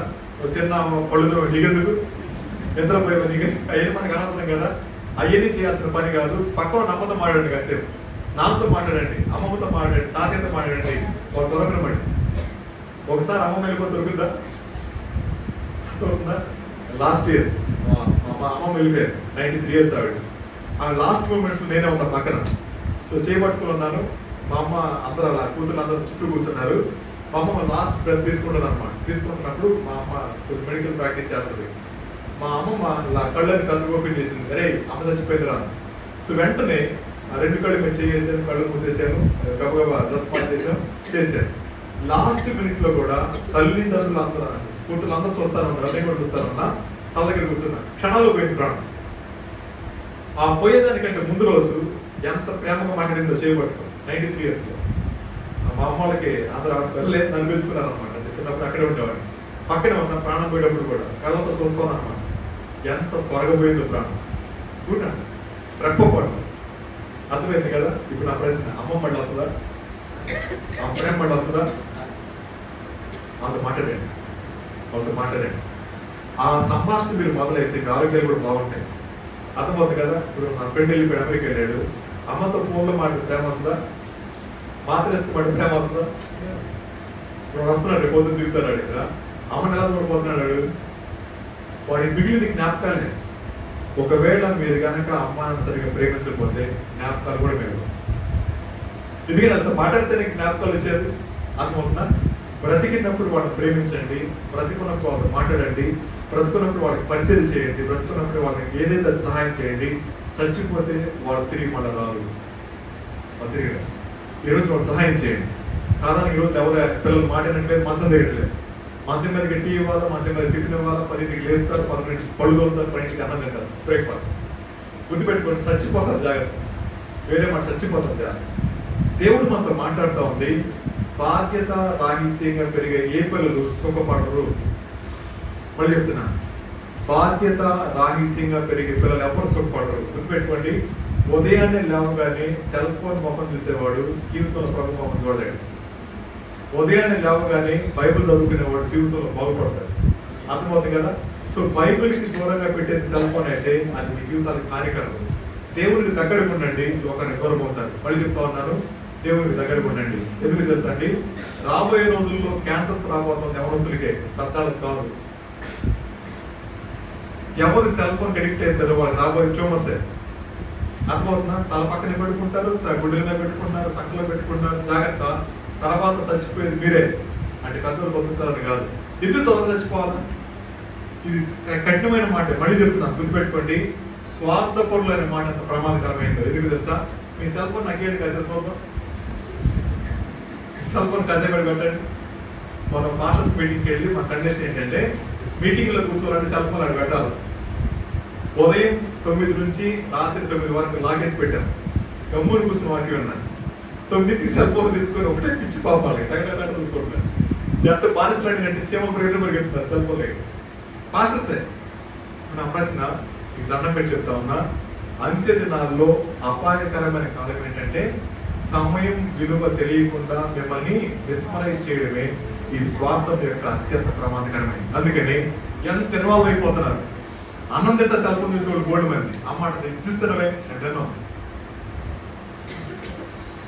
అలా చెప్పాము. ఒక రోజు దొరకదు, జాగ్రత్త, దొరకదు, ఏడ్చినా దొరకదు. అర్థమవుతుందా? ఈ రోజు అమ్మ మాట ఎందుకు చేత కాకపోతే రేపు అమ్మ ఉండదు. జాగ్రత్త. మళ్ళీ చెప్తుంది జాగ్రత్త. ఎంతమంది పిల్లలు అలాగే ప్రియమైన చెల్లినప్పుడు అంత్య దినాలనంట అపాయకరమైన కాలం వస్తుంది. మనుషులు ఎవరు? స్వార్థ ప్రియులు. అనకు మనం ఏం చేయాలంటే సెల్ఫ్ ప్రియులు అనుకోండి. సెల్ఫ్ ప్రియులు.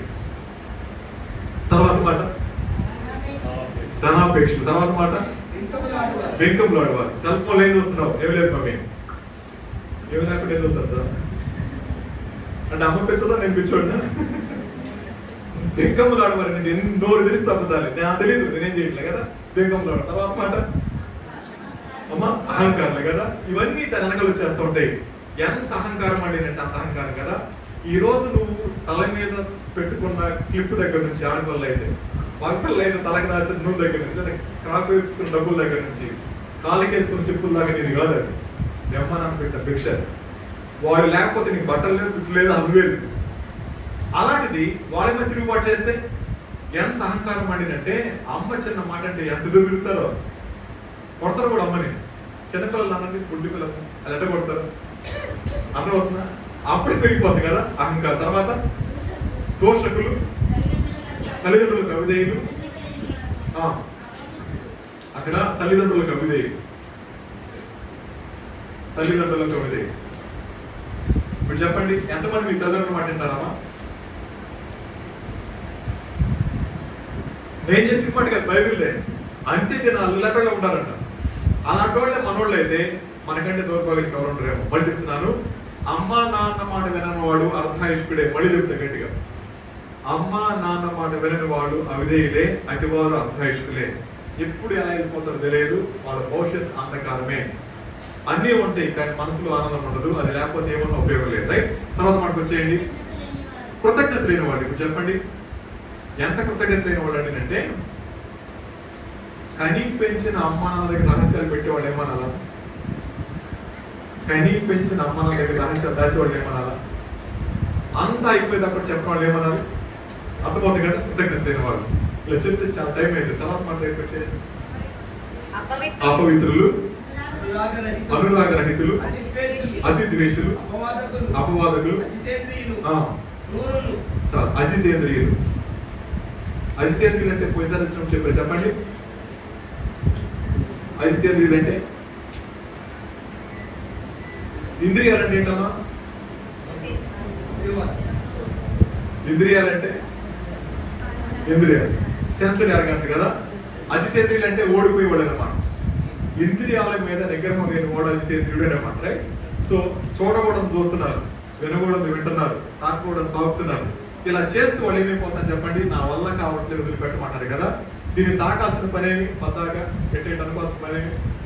ఏళ్ళు ఆపుతూనే ఉన్నాయిగా. బస్సులో చూడండి, కాలేజీలో చూడండి, బస్ ఎక్కిన చూడండి, ట్రైన్లో చూడండి, పడుకునేటప్పుడు చూడండి. అర్థమవుతుందా?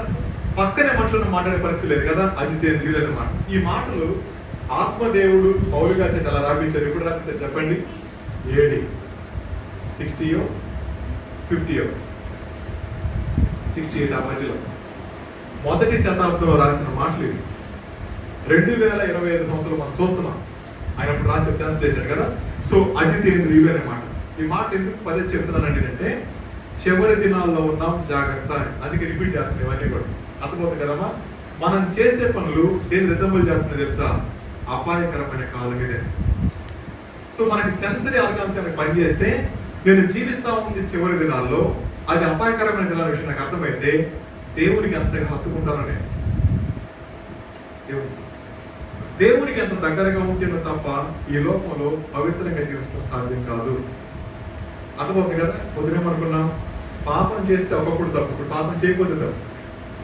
ఏమంటారు? నువ్వు అది కూడా చేత కదా అన్న స్థాయికి వెళ్ళిపోయారు కదా. మళ్ళీ చెప్తా ఉన్నాను, ఈ మాటలు మనం వింటున్నప్పుడు మనం గుర్తుపెట్టుకోవాల్సింది, తిమోతి నువ్వు కాపాడుకోవాలి, మనసు విషయంలో జాగ్రత్త.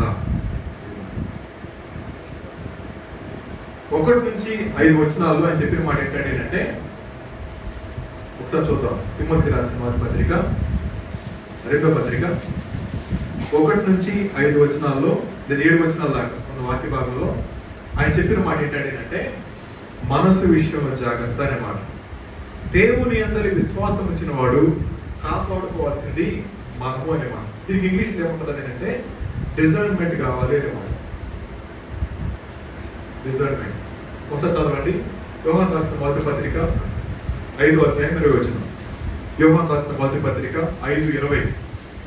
మనము సత్యవంతుడైన వారిని ఎదుగవాలని దేవుని కుమారుడు వచ్చి మనకు వివేకము అనుగ్రహించడం ఎరుగుదము. చాలు.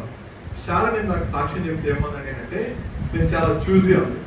అర్థమవుతుందా? అంటే చూసింగ్ పెద్దదనే, చూయింగ్ పెద్దది కాదు. చూసి ఏంటంటే, నాకు తక్కువ మంది స్నేహితురాలు ఉన్నారు. ఎందుకని? చివరికి ఏమని చెప్పండి, వాళ్ళని క్యారీ చేస్తాను ఎప్పటిదాకా. ఎందుకు చూసి అంటే, ఈ మనసు కనుక నియంత్రణ లేకపోతే, అన్కంట్రోల్డ్ లైఫ్ కనుక మనకు ఉన్నట్లయితే మనం చూసి కాదు. అర్థమవుతుంది కదా? మళ్ళీ చెప్తా ఉన్నాను. ఇంతకు మాట చెప్పడం మర్చిపోయారు. పాపంలో స్వేచ్ఛగా ఉండేవాడు వైల్డ్గా జీవిస్తారంట. వైల్డ్గా. రెండో మాట. రైట్? సో చెల్లేమందండి అంటే, నేను చాలా చూసి, నేను మా నాన్న ఎప్పుడైతే ఇలా నాతో మాట్లాడారో, చెయ్యి వెనక్కి పెట్టి కొట్టి మాట్లాడారో, అప్పుడు నేను చూస్ చేసుకుంది గుడ్ ఫ్రెండ్స్ చూస్ చేసుకున్నా అన్నప్పుడు ఆమె డిజైన్మెంట్ వచ్చింది చెప్పండి అమ్మాయికి. ఏంటంటే డిజైన్మెంట్ చెప్పండి, మనసు విషయంలో జాగ్రత్త. ఇన్ కేస్ తను కనుక ఈ డిజైన్మెంట్ లేకపోతే వీళ్ళు ఎక్కడ పడిపోయేది, తనకున్న సర్కిల్ అటువంటిది. ఎందుకంటే అంటే వాళ్ళు చదువుకున్న కోర్సెస్ అటువంటివి కాబట్టి. అలాంటి కోర్సెస్ లో వాళ్ళకి ఎప్పుడు టాలెంట్ ఉంటుంది, వాళ్ళకి చదువు ఉంటుంది, జ్ఞానం ఉంటుంది, కానీ క్యారెక్టర్ విషయంలో చాలా మంది లైట్ తీసుకుంటారు. అలాంటి పరిస్థితుల్లో దేవుడు కనుక డిజైన్మెంట్ ఇవ్వకపోతే, ఏది మంచో ఏది చెడో ప్రభు సహాయం చేయకపోతే మనసు కాపాడుకోవడం సాధ్యం కాదు. అందుకని తిమోతితో మాట్లాడిన మొట్టమొదటి మాట అంటే, తిమోతి నీ మనసు విషయంలో జాగ్రత్త. చివరి దినాల్లో తన మనసును నిగ్రహంగా ఉంచుకోవాలని అంటే దేవునికి ఆ మనసు అప్పగిస్తే తప్ప సాధ్యపడే విషయం కాదు. ఈ మాట ఎవరు చెప్తున్నారు? తిమోతితో పౌలు గారు చెప్పినటువంటి చివరి మాటలు. ఆయన జైల్లో ఉన్నాడు, కాసేపట్లో చంపేస్తారు ఆయన్ని, చచ్చిపోబోతున్నా ఆయన చెప్తున్న మాట తెలుసండి. నాకు బాధ పెడతా ఉంది నా మరణం కాదు, నన్ను కలవరపరుస్తా ఉంది నన్ను కత్తి కాదు, నన్ను కలవరపరుస్తా ఉంది నా ఆఖరి రక్తం కారిన తర్వాత ఏమైపోతుందో కాదు, నా బాధ నీ గురించి తిమోతి. సో అందుకని తిమోతి పత్రిక ఎంత అద్భుతంగా ఉంటుందండి అంటే, ఒక తండ్రి తన కుమారుని సిద్ధపరిచే ప్రక్రియలో ఆయన తీసుకునే అంత ఇంటెన్సివ్ కేర్ అంటారు. ఆ కేర్ లో భాగంగా ఇన్ని రాసుకుంటూ వచ్చాడు చెప్పండి. అందుకని అమ్మ నన్ను ఏం చెప్తారు? జాగ్రత్త అమ్మ. మీకు ఎలా ఉంది చెప్పండి? పిచ్చిదండి మా అమ్మ, జాగ్రత్త పొందాక నాకు తెలీదా? నాకు బట్టలు వేసుకోవడం తెలీదా, తినడం తెలీదా? నా జాబ్ చెప్తుందండి. పిచ్చిది కాదు అమ్మ, తెలియగలిగింది కాబట్టి చెప్తుంది. పిచ్చిదాన్ని నువ్వు కాబట్టినట్లు అంటే అది కూడా తెలుస్తుంది, తెలిసే రోజు కాకుండా జాగ్రత్త. రైట్? చూడండి, మనసు విషయంలో జాగ్రత్త. డిజర్న్మెంట్ అనే మాట క్రీస్తు ప్రభువాన్ని అంగీకరిస్తే తప్ప రానిది ఇది. అంగీకరిస్తే వచ్చేది డిజర్న్మెంట్. సో తిమోతితో మాట్లాడుతూ ఉంది, దేవుడు నీకు ఇచ్చేటటువంటిది వివేకమయ్యారు. సో వివేకం లేనటువంటి సుందర స్త్రీ అలాంట ఇప్పుడు మీకు అర్థమైంది కదా. వివేకం లేని సుందర స్త్రీ పంది ముక్కునున్న బంగారు కమ్మె వంటిదే అనమాట. రైట్? ఒకసారి ఒక మెడికల్ కాలేజ్ పోయాను, చెప్పాను మీకు. రైట్? ఆ కాలేజీలో వాకింగ్ చెప్పిన తర్వాత ఒక డాక్టర్ తీసుకెళ్ళాను, ఒక అమ్మాయి తీసుకెళ్ళాను. ఇప్పుడు మా ప్రొఫెసర్ అన్న చెప్పాను అని నా ఆంగ్లో ఇండియా అంటే ఇండియానికి అప్పుడుగా జర్మనీ అని పుట్టినట్టు అమ్మాయి. ఆ అమ్మాయి ఎంత టాలెంటెడ్ అంటే ఈ రాత్రి చదివి రేపు పొద్దున ఫస్ట్ క్లాస్ తెచ్చుకుంటారు. రూమ్ అంతా మెడల్సే ఉంటాయి బట్టల కంటే ఎక్కువగా. ఒక్కతే ఫారిన్ టూర్ మొత్తం ఇండియా వరల్డ్ టూర్ చేసి వచ్చింది. ఆ అమ్మాయి ఏ కాలేజీలో చదువుకుందో కరస్పాండెంట్, సార్స్, హెడ్స్ అందరితో సెక్సువల్ సంబంధం ఉన్న అమ్మాయి. ఆ అమ్మాయిని ఆ కాలేజ్ కరస్పాండెంట్ ఒక డీఎన్ఏ చేసాడు. దానికి ఈ నన్ను పిలిచిన అమ్మాయి ఉద్దేశం ఏంటంటే మీటింగ్ పిలుద్దామని. ఆ రోజు మీటింగ్ అయిపోతుంది. అమ్మాయి తీసుకెళ్ళి పరిచయం చేసింది, ఈయన స్పీకర్ అని చెప్తే మాట్లాడాను. చాలా ఫ్రెండ్లీగా మాట్లాడింది, తన ప్రాజెక్ట్ చూపించింది అనమాట. అప్పుడు ఆ చెల్లి ఏమన్నా ఈమె ఎంత తెలివైందో. రీసెంట్ గా నా సీనియర్స్ వచ్చే సర్టిఫికేట్స్ తీసుకుందామని పాసింగ్ అవుట్ అయిపోయి సర్టిఫికేట్స్ కోసం ఆ వచ్చి అందరే పార్టీ చేసుకుందాం అన్నాను. ఆ రాత్రి తన జూనియర్స్ తో కలిసి మందు పార్టీ చేసుకొని రాత్రి అంతా వాళ్ళ వేడి మార్నింగ్ వచ్చిన అమ్మాయి నాకు అర్థమైంది మాట. సో వివేకం లేకుండా సుందరం ఉంటే పొద్దున ఇక్కడికి వచ్చేటప్పుడు బజార్కి వెళ్ళి టమాటాలు కొనుక్కుందామని వెళ్ళాను. ఆ పక్కన మా అబ్బాయి ఉన్నాడు. అందరికీ డాడీ అదేంటి అన్నాడు. అది పందిరా, పందిరి కోసం అమ్ముతున్నారు పక్కన. ఆ పక్కన కూరగాయలు కబ్బలు తీసుకొస్తున్నా. అదేంటి తెల్ల ముందు అన్నాడు. అట్లాగే ఉంటుందా అన్నాడు. అప్పుడు అనిపించింది ఆ పంది కోసం అమ్మేవాడు ఆ పంది చెవులు కట్ చేసి ఆలాడేసాడు.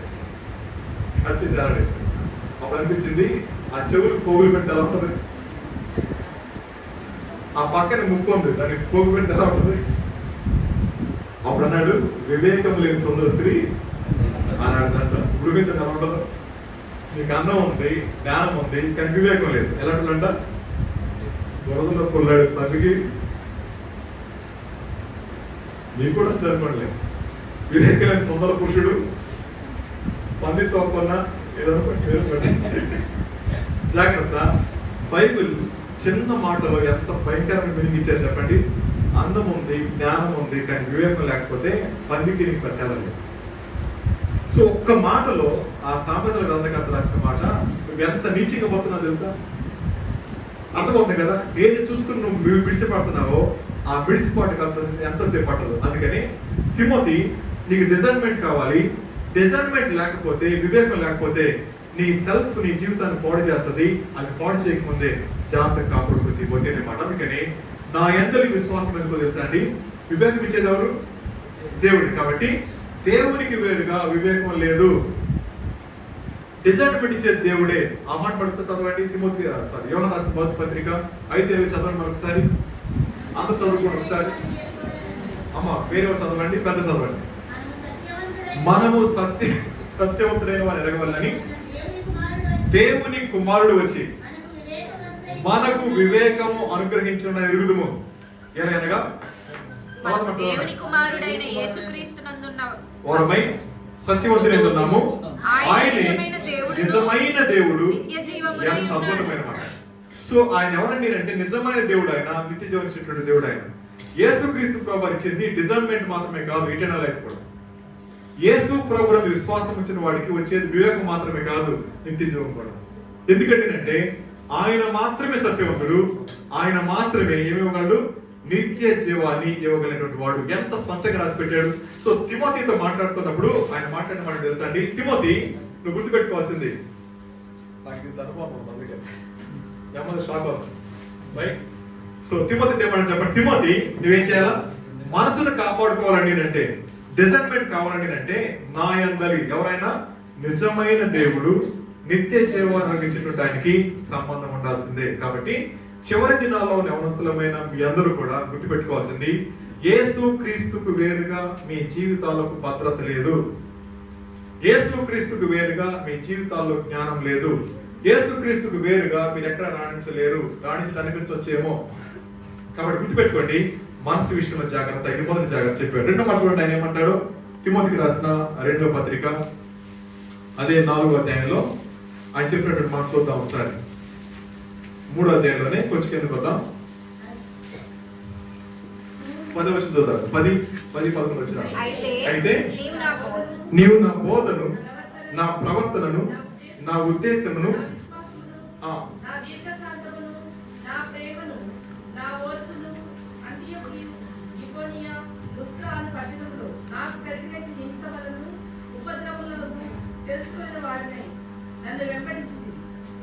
చాలా మాదిరి విషయంలో జాగ్రత్త. రెండోది ఫస్ట్ మనసు విషయంలో జాగ్రత్త, రెండోది మాదిరి విషయంలో జాగ్రత్త. ఏంటో మాదిరి అంటే మొదటి ఏమన్నారమ్మా? నా ప్రవర్తన,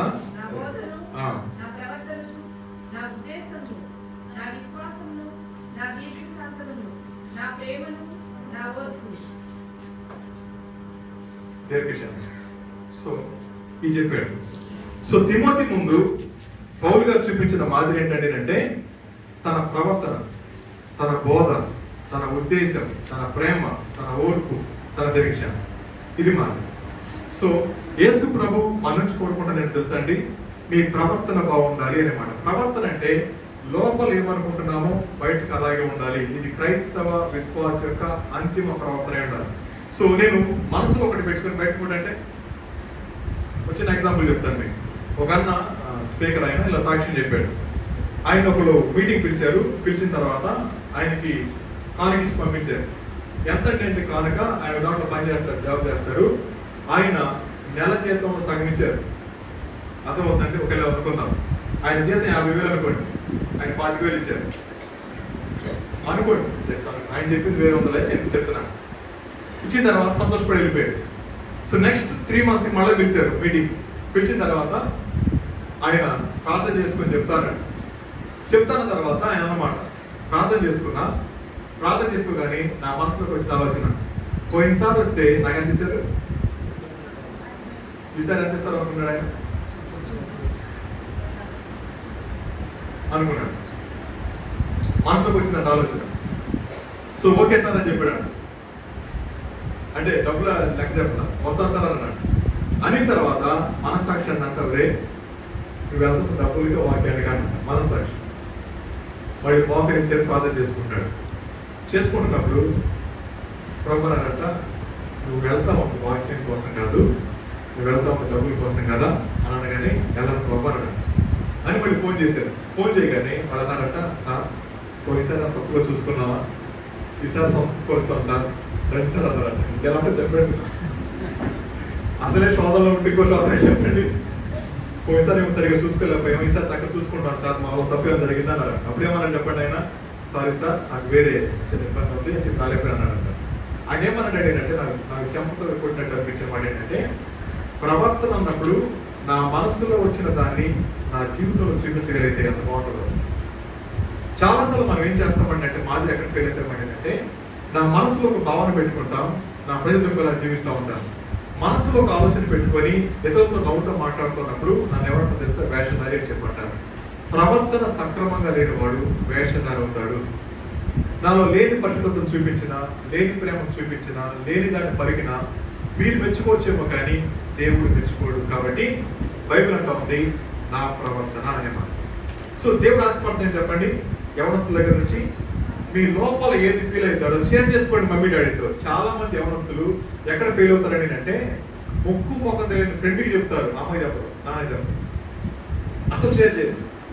ఫోన్ చేసి వాళ్ళతో గంటలు మాట్లాడతారు కానీ అమ్మతో మాట్లాడుకోలేదు. గుర్తుపెట్టుకోండి, మీకు కష్టం వచ్చినా నష్టం వచ్చినా మీరు తప్పు చేసినా గుండె లేకుండా అమ్మ నాన్న ఎక్కువ పెట్టుకోరు. అలాంటిది వాళ్ళని నమ్మకండి మీరు అందరు నమ్ముతున్నారే, మీ అంత మోసగాళ్ళకి ఎవరు లేరేమో. గుర్తుపెట్టుకోండి, ఇక్కడ రాయబడిన మాట నీ హృదయాన్ని నా హృదయాన్ని కనీ పెంచిన అమ్మ నాన్న దగ్గర షేర్ చేసుకోకపోతే ఎవరో తెలుసా వేషధారిని అవుతారు. వాళ్ళ దగ్గర నుంచి సమస్తాన్ని పొందుకొని తిరిగి వాళ్ళకి మోసాన్ని అప్పగిస్తే నేను జీవితంలో బాగుపడను. అందుకని అమ్మ నాన్న కష్టాన్ని అనుభవిస్తూ వారిని నష్టపరిచేవాళ్ళు జీవితంలో ఎదగరు, ఎదిగిన మేలు పొందరు, మేలు పొందిన చివరి దాకుండా లేరు. గుర్తుపెట్టుకోండి. రైట్. రెండో మాట నా ప్రవర్తన అంటే మీ మనసులో భయం వస్తే చెప్పేసేయండి, బాధ వస్తే చెప్పేసేయండి, ఆనందం వస్తే చెప్పేసేయండి, షేర్ చేయకుండా మాత్రం ఉండకండి. పిల్లలతో తల్లిదండ్రులు అలా ఉండండి, స్వేచ్ఛ ఇవ్వండి. వాడు ఏది మాట్లాడి వినండి, వినకపోతే ప్రమాదం వస్తుంది. ఈ మధ్య నా కొడుకు చిన్నోడు అని చెప్పాను కదా, మీకు తెలుసు, వాడు 4 years వాడికి, 4th class అవుతున్నాడు, 9 years 10 years ఉంటాడు. వాడు ఏమన్నాడంటే ఈ మధ్యలో కుటుంబ ప్రార్థన చేసుకుంటున్నాం, వాడు టర్న్ వచ్చింది, వాడు ప్రార్థన చేస్తున్నాడు, ఏసయ్య మా డాడీకి ఒక 10 days లీవ్ చేసేయా అన్నాడు. జూన్ 8వ తారీఖు చేసిన ప్రార్థన, జూలై 8వ తారీఖు చేసిన ప్రార్థన, 10 days లీవ్ అయ్యా అన్నాడు. ప్రార్థన అయిపోగానే ఒప్పుకుని అడిగాను, ఏంటి అలా అడిగావంటే నువ్వు చెప్తేనో ఒక డాడీ అన్నాడు. అంటే అప్పటి నుంచి వెనక్కి వెళ్తే 1 సంవత్సరం పాటు ఇంట్లో నైట్స్ ఉంటాను, కానీ డే ఉన్నాను. మిడ్ నైట్ 2 o'clock వస్తా, వాళ్ళ స్కూల్కి వెళ్ళగా వెళ్ళిపోతా, మళ్ళీ 2 o'clock వస్తా. ఇది నా లైఫ్ అనమాట. సో ఎక్కడ ఉంటే ఆర్డీ అటు 2-3 days ఇంట్లో ఉంటాను, మ్యాక్స్ తిరుగుతూ ఉంటాను.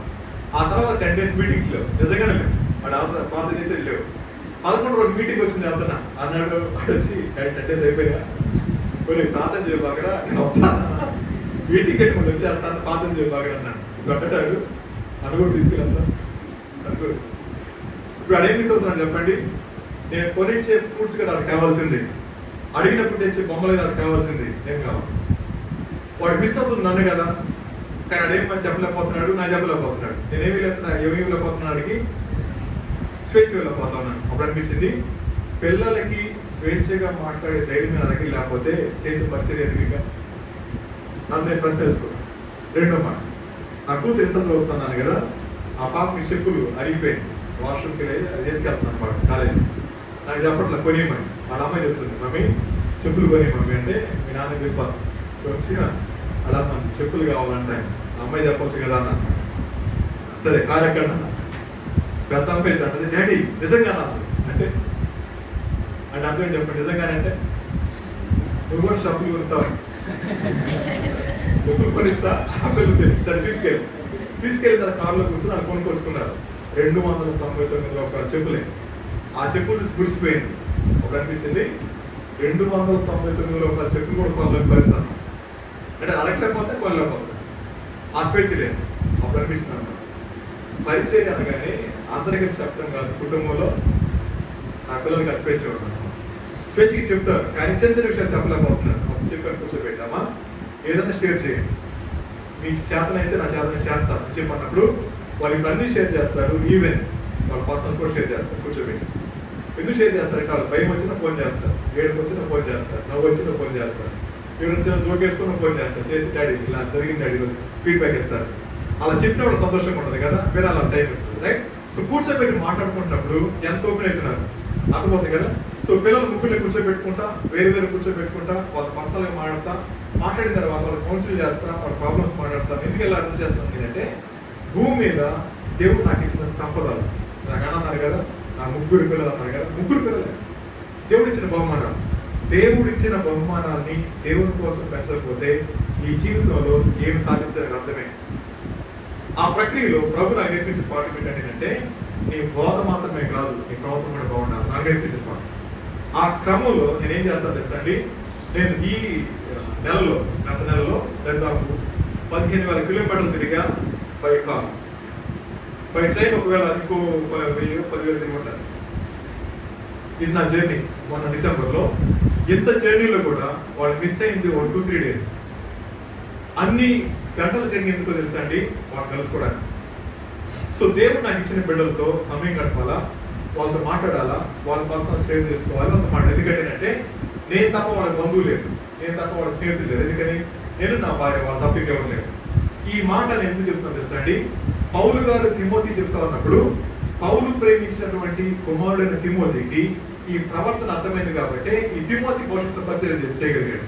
సో పిల్లలు ఇలా బతకాలన్నప్పుడు తల్లిదండ్రులు ఎలా బతకాలి, మాదిరిగా బతకాలి. సో ఇప్పుడు తల్లిదండ్రులకి చెప్తున్నాను, పిల్లలకి చెప్తా ఉన్నాను. ప్రవర్తన అన్నప్పుడు నా ప్రతిదీ షేర్ చేసుకోవాలి. బోధ అన్నప్పుడు ఏది పిల్లలతో షేర్ చేస్తానో అదే కూడా షేర్ చేయాలి. నా ఉద్దేశాలు బాగుంటాను. అన్నేమన్నాడు, మీటింగ్ వస్తాను సార్. ఎందుకు వస్తాను అన్నానంట, కానీ రానన్నాడు సార్. ఎందుకని చెప్పండి, మనస్సాక్షి తప్ప అని చెప్పింది. క్లోజ్. బోధ ఉద్దేశం బాగుండాలి. తర్వాత ప్రేమ. సో పిల్లల్ని ఎప్పుడు కూడా ప్రేమించేటప్పుడు జనరల్గా యవ్వన కాలంలో మమ్మీ డాడీ ప్రేమగా మాట్లాడు, సీరియస్గా మాట్లాడతారు. రే నిద్ర బాబులే, ఎప్పుడు సెల్ ఫోన్ కూర్చుంటావేంటి, అన్నం తిను, నేను చదవబెట్టి తింటుంటారు కదా, తిట్టకండి. సో అంత ప్రేమగా మాట్లాడండి. ఎందుకు ప్రేమగా మాట్లాడాలంటే అంటే వాళ్ళు ఎక్స్పెక్ట్ చేసేది ప్రేమ.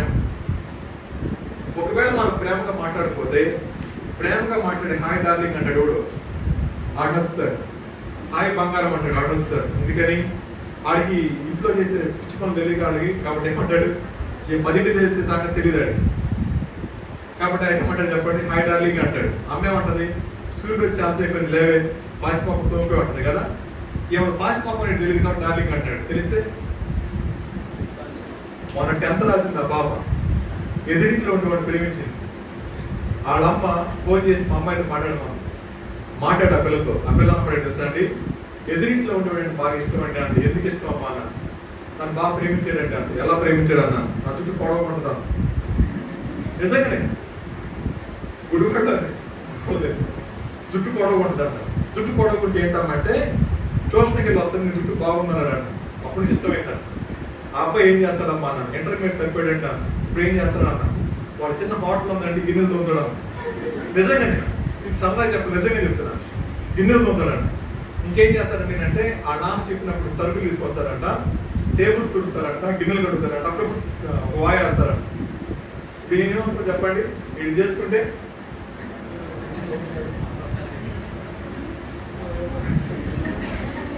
కాబట్టి నేను కూర్చోవచ్చు అనుకోండి. అర్థమైందా? నిజంగానే నాతో చెప్పిన మాట ఆ పాప, ఆడు అట్టుల్లో ఉంటాడు, పునుగులు వేస్తాడు. ఆ నాన్న చెప్పిన మాట మంచిగా అనుకుందంట, ప్రేమించింది. సరే ఇప్పుడు ఏం చేస్తున్నాం అంటే, మా నాన్నకి స్టంట్ వేసారండి. మా అమ్మ వచ్చింది, మీ నాన్నకి సంగతి తెలిసి చచ్చిపోతాడమ్మంటే మా నాన్నకి ఆ నవ్వుద్దామని భయం వేసి ఆగాడని అంటున్నాను. నిజమే.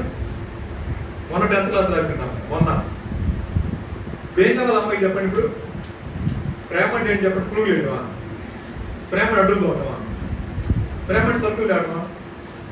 ఇంట్లో అమ్మ నాన్న ఇచ్చిన ప్రేమ ఉంటుందా? నువ్వు లేకపోతే లేచి అన్ని చేసి పెట్టేవాళ్ళు అమ్మ అయితే, లేచి తన హాయి చెప్పేవాడికి ఇష్టమవుతాడా? రైట్, గుర్తుపెట్టుకోండి. ప్రేమ అన్నప్పుడు మనకు తెలియాల్సింది సాక్రిఫైస్. సాక్రిఫైస్, త్యాగాన్ని కలిగినటువంటి దాన్ని ప్రేమ అంటాం. ఆ ప్రేమ యేసయ్య ప్రేమ మాత్రమే. ఆయన తప్ప ఎవరు ప్రేమించలేరు. తర్వాత అంటాడు, నా దీర్ఘశాంతమనే మాట. సో ఈ 7 లక్షణాలు కూడా పౌలు గారు తిమోతికి చూపించారు కాబట్టి తిమోతి ఇలాగే బతుకు. సో తల్లిదండ్రులుగా మేము ఇలాగే బతకాలి, పిల్లలుగా మీరు ఇలాగే బతకాలి. మీ ఉద్దేశాలు, మీ ప్రవర్తన, మీరు బోధించే మాటలు కానీ, మీరు చూపించే ప్రేమ కానీ, మీ సహనం కానీ, మీ దీర్ఘశాంతం కానీ క్రీస్తు ప్రభువారి యొక్క మాదిరిలోకి రాకపోతే మనం ప్రభువునందు విశ్వాసం నుంచి బతకడం అనేది సాధ్యపడే విషయం కాదు. చివరితో నన్ను ఏమంటాడు, తిమోతికి రాసిన మొదటి పత్రిక, తిమోతికి రాసిన 2వ పత్రిక, తిమోతికి రాసిన 2వ పత్రిక 14-15 వచ్చినారు.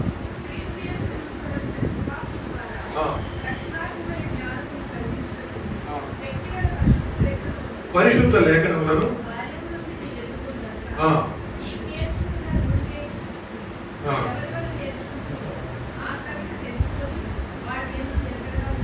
సో మూడోది దేవుని మాట విషయంలో జాగ్రత్త. దేవుని మాట ఒకటి మనసు విషయంలో జాగ్రత్తగా ఉండాలి, రెండోది మాదిరి విషయంలో జాగ్రత్తగా ఉండాలి, మూడోది దేవుని మాట విషయంలో. సో దేవుని మాట ఏది నువ్వు తెలుసుకున్నావు అనే మాట చెప్పడం కాదు, నేను తెలుసుకోవాలి. సో ఫెయిత్ అనేది ఎక్స్పీరియన్షియల్గా ఉండాలి, అనుభవపూర్వకమైనది అవ్వాలి. ఎవరో చెప్తే కాదు, నేను పర్సనల్ గా ఎక్స్పీరియన్స్ చేయగలగాలి. అందుకని శారన్ చెప్పినటువంటి సాక్ష్యం ఏంటంటే నాన్న చెప్పింది కాదు, అమ్మ చెప్పింది కాదు, నేను ఎక్స్పీరియన్స్ చేశాను. ఎవరు విశ్వాసాన్ని ఎక్స్పీరియన్స్ చేస్తారో, ఎవరు దేవుని మాటను అంగీకరించి అనుకుంటారో వారు మాత్రమే చెప్పగలుగుతారు దేవుని మాట విషయంలో నేను ఎక్కచ్చి ఉన్నాను అనే మాట. కాబట్టి విశ్వాసులైన మీ అందరికీ లేదు, యవనస్తులైన మీ అందరికీ గుర్తుపెట్టుకోండి, నా అందరి విశ్వాసం ద్వారా అన్నప్పుడు ఎవరు యేసు ప్రభువుని విశ్వాసం ఇస్తారో మనసు విషయంలో జాగ్రత్తగా ఉంటారు, రెండోది మాదిరి విషయంలో జాగ్రత్తగా ఉంటారు, మూడోదిగా దేవుని మాట విషయంలో జాగ్రత్తగా ఉంటారు. ప్రాణాన్ని అప్పగిస్తారు కానీ దేవుని మాట మాత్రం జవదాటరు. ఈ మూడు జాగ్రత్తలు ఎవరైతే తీసుకుంటారో వారి మాదిరి బాగుంటుంది అనే మాట. అందుకని పౌలు గారు అంటాడు, బ్రతుకుట క్రీస్తే చావైతే లాభం అనే మాట. ఆ స్థాయికి మనం రావాలని అంటే ఈ మూడు జాగ్రత్తలు తీసుకోవాల్సిందే. ఈ పత్రిక అయిన మరుక్షణమే ఆయన్ని నెక్స్ట్ డే తలనికి చంపేస్తారు. ఈ మాట మనం వింటా ఉన్నప్పుడు పౌలు గారు తిమోతితో మాట్లాడుతూ, తిమోతి నేను ఎందుకు పిలిచానో గుర్తుపెట్టుకో, దేవుడు ఎందుకు ప్రేమించాడో గుర్తుపెట్టుకో, నీ జీవితంలో ప్రవర్తన సరిగా లేకపోతే ఎంత నష్టం రాకపోతుందో గుర్తుపెట్టుకో అని చెప్పినప్పుడు అలాగే జీవించిన తిమోతి గారు ఎఫెసు సంఘంలో పరిచయం చేశాడు, తన జీవితం ముగించగలిగాడు. ప్రియమైన వాళ్ళరా, ఈ మధ్యాహ్నకాల సమయంలో ప్రభు మనతో మాట్లాడుతూ ఉంది, ఒక క్రైస్తవుడు నిత్య జీవం కోసం మాత్రమే కాదు బతికేది, తన జీవితం మాదిరిగా ఉండాలి అన్నమాట. ఆ మాదిరి ఈరోజు మీరు చూపించాలి. ఇంటికి వెళ్ళిన తర్వాత మిమ్మల్ని ఎప్పటిదాకా అమ్మోళ్ళు ఏ విషయాలు తప్పని చెప్పారో ఆ విషయాన్ని రెక్టిఫై చేసుకోవాలా. నిద్ర లేకపోతే నిద్ర లేకండి, సెల్ ఫోన్ సెల్ ఫోన్ పక్కన పెట్టండి, అమ్మాళ్ళకి పని చేసి పెట్టండి, వాళ్ళు సహాయం చేయండి, వాళ్ళతో కాసేపు మాట్లాడుతూ ఉండండి, వాళ్ళతో బోర్ కొట్టించకండి, వాళ్ళు చెప్పినట్టుగా వినండి, ఫ్యామిలీ ప్లే చేసుకోండి, దేవుని దగ్గరికి ఉండండి, అన్ని మీ దగ్గర పరిగెత్తుకు వస్తాయి. దేవునికి సమీపంగా ఉన్నవాడికి ఏ మేలు పొరుగు కాదు, దేవునికి దూరంగా ఉన్నవాడికి ఏది దగ్గరికి రాదు. తల వంచండి, తల మూసుకోండి, చిన్న ప్రార్థన చేసుకుందాం. ప్రేమ నమ్మకం కలిగిన మా ప్రియ పరలోకపు తండ్రి, మీ ఘనమైన శ్రేష్టమైన అత్యున్నతమైన నామమున వందనాచరిస్తా ఉన్నాను ప్రభా. ఈ ఉదయకాల సమయంలో నుంచి ఇప్పటి వరకు కూడా తిమోతి గారి జీవితం ద్వారా ప్రభు అనేకమైన శ్రేష్టమైన విషయాలు వ్యక్తిగతంగా నాతో మాట్లాడారు, నా బాధ్యతను గుర్తు చేశారు. దేవా, నా పరిచయ విషయంలో, నా బోధ విషయంలో మీరు నన్ను హెచ్చరిస్తున్నందుకే నేను వందనాచరిస్తా ఉన్నాను. ప్రభు కలిగిన తండ్రి, ఏది మాట్లాడేమో ఆ ప్రకారం జీవించగలని సహాయం చేయండి, ఏది బోధించేమో ఆ ప్రకారం పాటించడానికి చూపించండి ఆయన. ఎవరి బిడ్డలు ప్రభు వారి విషయాల్లో మీరు ఏ విషయాలు హెచ్చరించారు ప్రభు ఆ విషయాల్లో జాగ్రత్త కలిగి దేవ నమ్మకం మీరు సేవించే ప్రభు దయచేయండి. ఇంత మార్పుల పరిచయని మీ దాసులు చేయడానికి మీరు ప్రభుత్వానికి వందనాచరిస్తా ఉన్నాను, వారికి ఇచ్చిన మనసు కొరకే నీకు వందనాచరిస్తా ఉన్నాను. దేవారి పరిచర్య రాబోయే దినాల్లో ఫలభరితమవ్వాలని సహాయం చేయండి. దేవ ఎవరి బిడ్డలు నా తండ్రి రాబోయే దినాల్లో ప్రభావ ఈ వాక్యం ద్వారా మేలు పొందుకుంటున్న తండ్రి వారి జీవితాల్లో స్థిరపడి కుటుంబాలకి